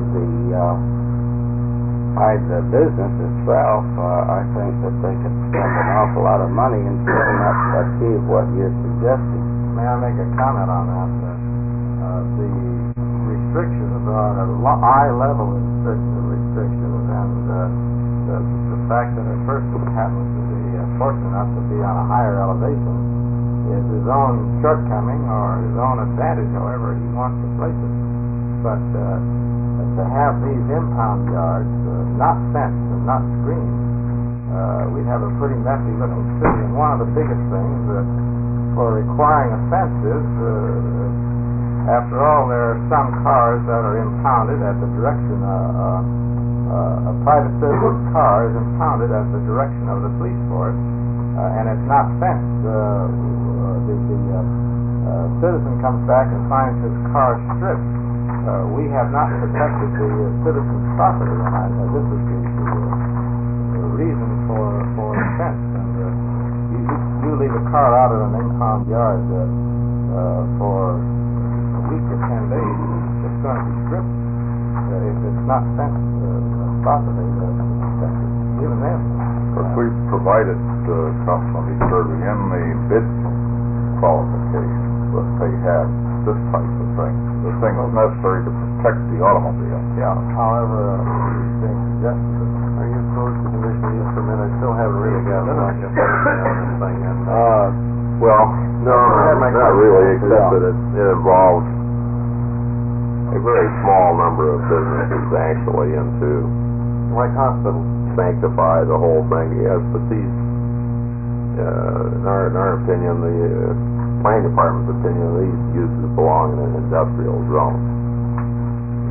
If the council disagrees with you, and the planning commission disagrees with you, then what is the You best can way have to anything you want. we realized that a long time ago. Right. But the point is, which is the best? For example, Ellen brought up a good point, the fence on the top and so forth, and I can see this, but on conditional use permit, you are better able to handle something, because if you are sitting right in the middle of Old Town, historical site sort of thing, and bingo, there's a C-zone, how are you going to stop it? Now, the point is, this is a type of a use that can be anything from a very clean operation to pretty rugged equipment, and with that, the method of handling it and applying it to the particular part of the community then makes a lot of sense to me. And I haven't heard any reasons why that isn't better than the C-zone approach. You told me we can do it any way we want to, and I know that, but I mean, which is the better of the two? And why? Is let's solve the problem by putting them all in C and M zone, or let's straighten up all non-conforming uses by taking off planning? This isn't much of an answer to me. You don't really believe that, do you? No, you've got certain standards in a community. Well, I don't want to go on all this, but in our opinion, these impound yards, open-air impound yards in a C-zone, are undoubtedly, in most situations, have an adverse impact on commercial properties, residential properties around them, on adjoining highways and freeways. There's a great deal of talk about beautifying the urban environment of this country, and great gobs of money are going to be spent federally and locally to try and do this. And to permit these kinds of things in commercially zoned property within the city, I think, is running counter to this. I don't think that basically permitting these kinds of uses in a commercial zone is a wise policy. If you want to permit them in a commercial zone, our first thought is add 2 or 3 standard items that they would have to meet that would ensure at least some kind of minimal screening of the premises and some surfacing of the lot in which the cars are stored, and get on with it. If you want to have a conditional use permit procedure, fine. I'm just trying to get the merit, not just because I want it, we should have it. But you said in most cases you felt they shouldn't be in a C zone. In most If they're inside a building, we couldn't care Well, less. but you said in most cases you don't think that it's a proper use in a C-zone. Maybe you're very right, but in many cases maybe it is proper, but not in all. With this, to open the zone up don't seem like a very good planning recommendation. That's my concern. I mean, this don't seem too consistent. Because if something shouldn't go in a zone throughout the city, then there's only one way to handle it, isn't there? If it's proper in some portions and some localities in a given zone, but not in others, then what's your way to handle it? I don't know of too many ways, and I'm not a planner, but I don't get the consistency of your thinking. Well, normally, if you're trying to put a use into the zone where you think it'll best fit, and you get into some borderline cases on operations like this, whether they belong in C zones or industrial zones. And again, all I can reiterate is that this kind of use and its characteristics and what it normally develops into over a period of time deserves to have it placed in an industrial zone. That is detrimental to allow this kind of use in a commercial zone. Idealistically, you might be right. Practically, you're not. So you're not going to get the whole loaf. So we shouldn't take no part of it. I'm trying to find out. Well, other cities do it. I mean, and then they're practical in L.A. and Riverside and Anaheim too. You can treat these things and control them any way you want. If you want to have them in a commercial zone, you want to have a conditional use permit procedure, to control how it goes into the commercial zone, fine. All I'm giving you is our recommendation as to whether they should or shouldn't. Do other cities have impound yards in C-zones or not? This is something new that's just come up now. Basically, these people and we are in a jam as to the contracts, and this thing has brought it about.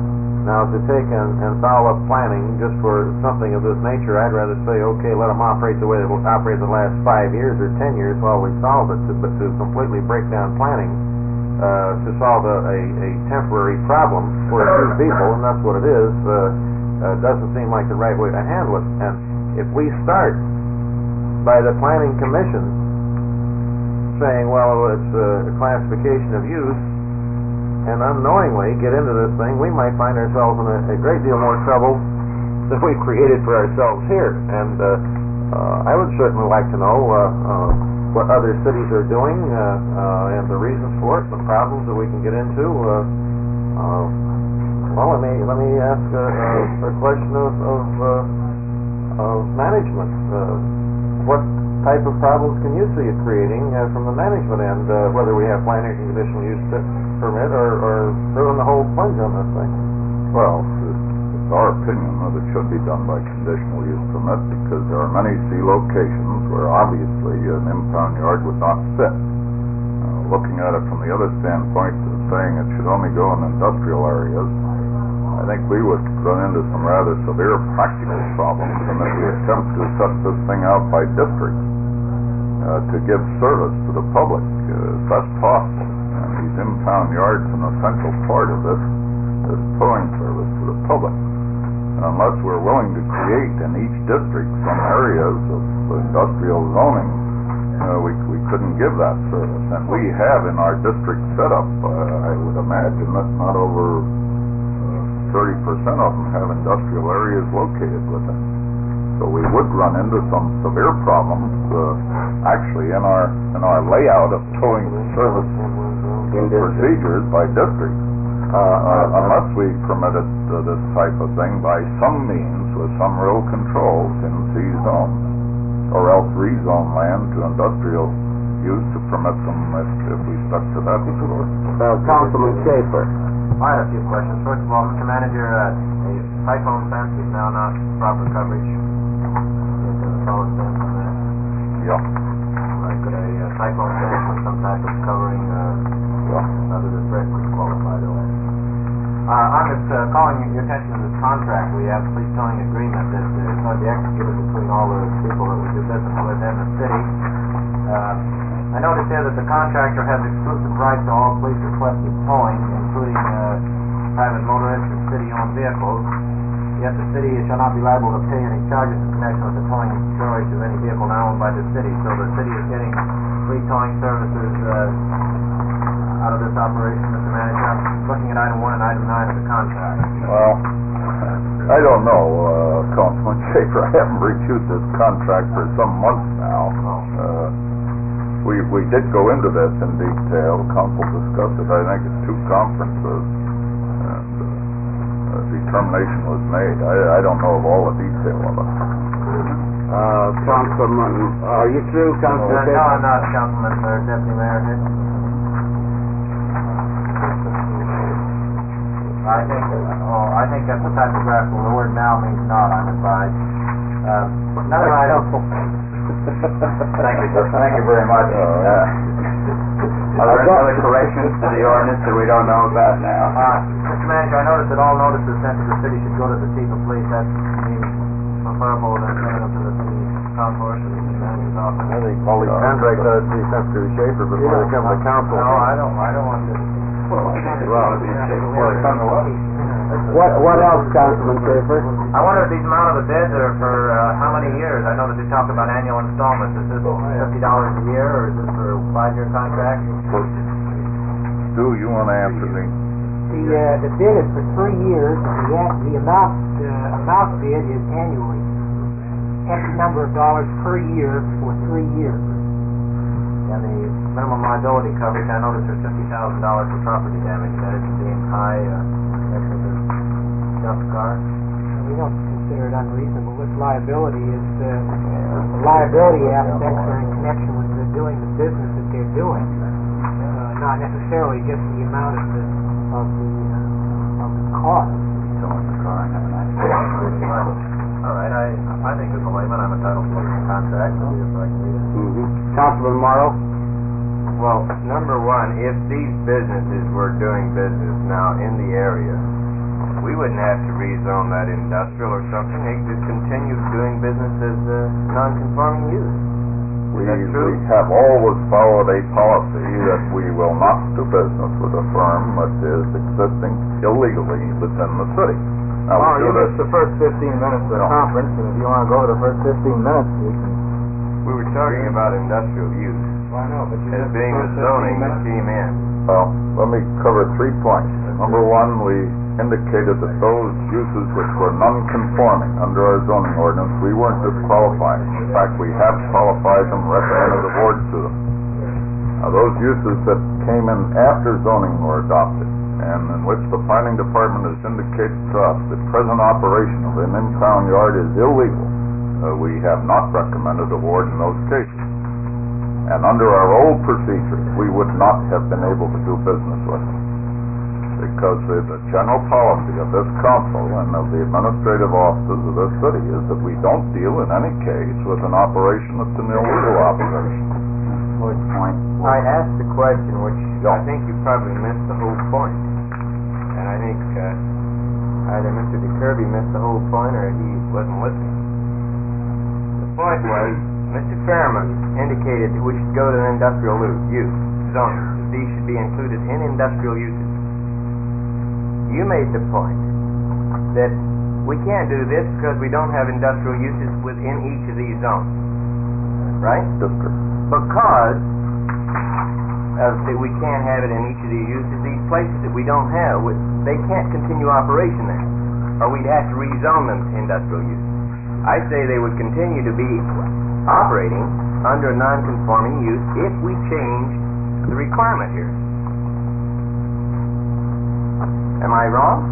Well, I think the problem is what change in the requirement is going to be made. If these uses were permitted in a C zone, they then would become, Jim, you correct me if I'm wrong, they would then become conforming uses and would be permissible in the district in which they're located. I think basically... If those changes were not made, or use permit obtained or something else under an ordinance which permitted this, the uses are illegal as explained by the zoning people and the planning people to us. Does that answer your question? of Councilman You Hom, might be able who to has been amplify here the that. whole time. Councilman Hom, go ahead. Well, I'm patient, sorry. What have you got on your mind? Just going through this as the hour's getting rather late, as I see it, for these people who are in the area that cannot operate, we have three areas to go into. One is the classification of use and the conditional use permit or to rezone the property. One of these three areas. And to rezone, I think perhaps may be somewhat out of the question to me. As some of these areas, perhaps a large percentage of them do not have M1 zones for them to go in, and the chances are that if they move in a residential area for rezoning, it'd be very difficult to get the rezoning. For them to go in a barren area where there's a movement of growth, now that might hamper or depreciate the property to some degree of some residential movement in that direction. So as I can see it, we're talking about either classification of use or conditional use permit. And I think of these two areas, conditional use permit, as Harry pointed out, would be the most logical. In this case, we don't have that many tow truck firms that are coming before us continuously to apply for this particular use. I think this is the area we're talking about, conditional use permit. All right. I move that the communication be sent to the Planning Commission to construct a conditional use ordinance for impound yards. Second. Councilman Walsh. I would vote for in favor of that motion if it were worded so that they would review and consider the conditional use permit as the way, rather than sending them down and instructing them to do it that way. And they could run into problems. That's the way Grace wrote it down. She understands what I really mean. Well, as long as you understand that when I vote on it, I'm not necessarily in favor of it, but that I'm in favor of them considering that. I naturally assume that if they find some valid pitfalls, they are not going to let us go astray and would bring this forward. And if they're not doing this, I would assume they're derelict in their duties. I think that's a normal assumption. Otherwise, we don't need the commission. All right. Do you Quite have... a few assumptions. Mr. Chairman. It's just a question. I assume that you mean a conditional use permit for these kinds of uses in C zone. Is that right? Yeah. You wouldn't apply in an industrial zone. Well, also the problem to recognize that they can't go into an industrial zone right now. No, but there's an ordinance amendment underway, which is the Okay, yeah. For So this would just be in the because C zone. recognizing the problem that Walter mentioned, because there's not industrial zones in many of the areas that we need for service to the public. All right. Anybody see any problem with that? Councilman Chattel, restate your motion, please. Okay, Grace, what did I say? Yeah, why don't you do that? Listen to this, will you, so you'll be sure and know what the motion is. Councilman Chattel moved that the Planning Commission be instructed to consider granting conditional use permits for impound yards in C zone. And it was seconded by Councilman Kirby. All in favor of the motion?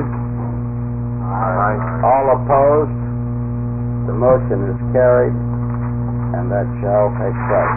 Are there any other motions? Look at the idea when they get talking.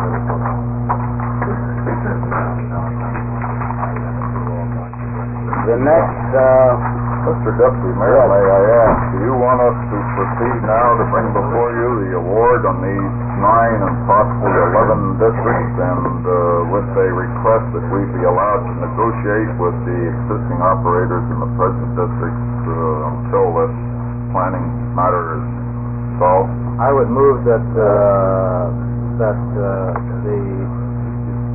awards to the low bidders in District 2, 6, 7, 8, 9, 10, 12, 14, and 15 be brought before the council for approval, that the manager be instructed to re-advertise for bids in 1, 4, 5, and 11, and to investigate 3 and 13 for further recommendation to the city council. I'd like to ask a question. Are all of these bidders in the city of San Diego? Well, Except in District 15 is panels the very northern part of our city, and they are located In Escondido? Escondido. Okay, other than that, they're all in the city. I would second this, but I have a question. All right, Uh, Councilman Scheidel? These who do qualify, they should be awarded, there's no doubt about that. The only area of limbo that I see is the area of our indecision on planning, our lack of enforcement of laws, and with this, a situation that's been created. Those areas that are not covered at the present time, I would prefer to see that at a period of time whereby the Planning Commission gets their chance to. That's what we've indicated. I thought his motion was for you to negotiate, and I just want to make it sure We have to that. operate in between, sir, and we propose. Oh, those who are existing, who may be non-conforming, authorization to operate until. According to the policy, we do negotiate with an adjoining bidder until somebody's Well, qualified. I appreciate that, and I think that, I know that's what your motion said, and I think that we have created a situation whereby, with the conditional use permit tool coming forward, and I assume that it probably has a chance, then some of those who are presently disqualified as a result of this might very well qualify by using a conditional use permit.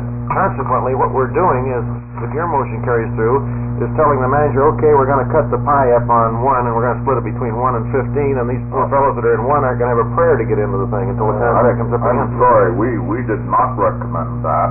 We will come back to you actually with the recommendation that is not in complete accord with council adopted policy, because we feel that we haven't got to a point where we can follow this in total. All right, we're communicating, all right. Yeah. Mr. Deputy Mayor.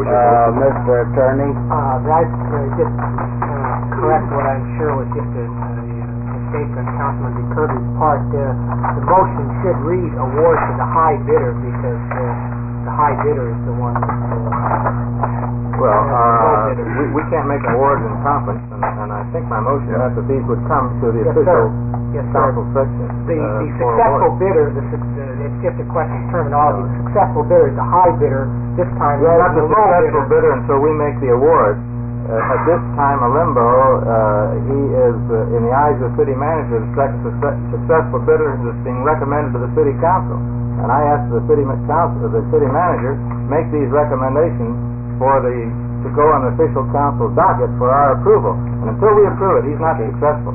No, the only thing that I was trying to point out, Councilman DeKirby, was that your motion said award in a number of districts to the low bidder. What you meant to say was award to the high bidder, because in this case, the high bidder is the one who would be the successful bidder. Point of information, Your Honor. Councilman Wall? If we had placed Mr. DeKirby's first motion on the docket, how much money would it cost the city? I'd get a suggestion award in reverse, 10%. Well, I would, I'll second Ivor's motion, just to have the manager put his recommendation of the highest successful bidder on the docket. I'd like to handle that separately from the other part. Would you be interested in doing that? You've tied a lot of things on the tail end of the can there, and I disagreed with. I did? Yeah. What did that tie on? Mr. Seaman, restate the motion, please. It was Councilman Cooley moved that the award to the bidders in accordance with manager's recommendation be made in districts 2, 6, 7, 8, 9, 10, 12, 14, and 15. To be brought before the council for approval in official session, and that the manager be instructed to re-advertise for bids in districts 1, 4, 5, and 11, and to investigate 3 and 13 for further recommendation to the city council. Couldn't wait you did. I didn't say low or high. I think she's taking care of me. She's wonderful. All right, wonderful. And she also didn't say to split up the district or less. Yeah, I thought that's what you said. You're in good shape. Okay, I'll second this motion. Very good. All right. Now, question. Any discussion? Question? Question on motion. Question on the motion. All in favor? Aye. Opposed? The motion is carried. Do you? Thank you very much, Mr. Manager. Anyway. Oh, I thought you were Mr. Fairman. Cut it out. Now, Words there, boy. well, they switched again. They switched men on this. What he said, Ed, he thought you were a fair man. Thank you. Thank you. You're fixing me up like this is Stephen for sure. Now, what's your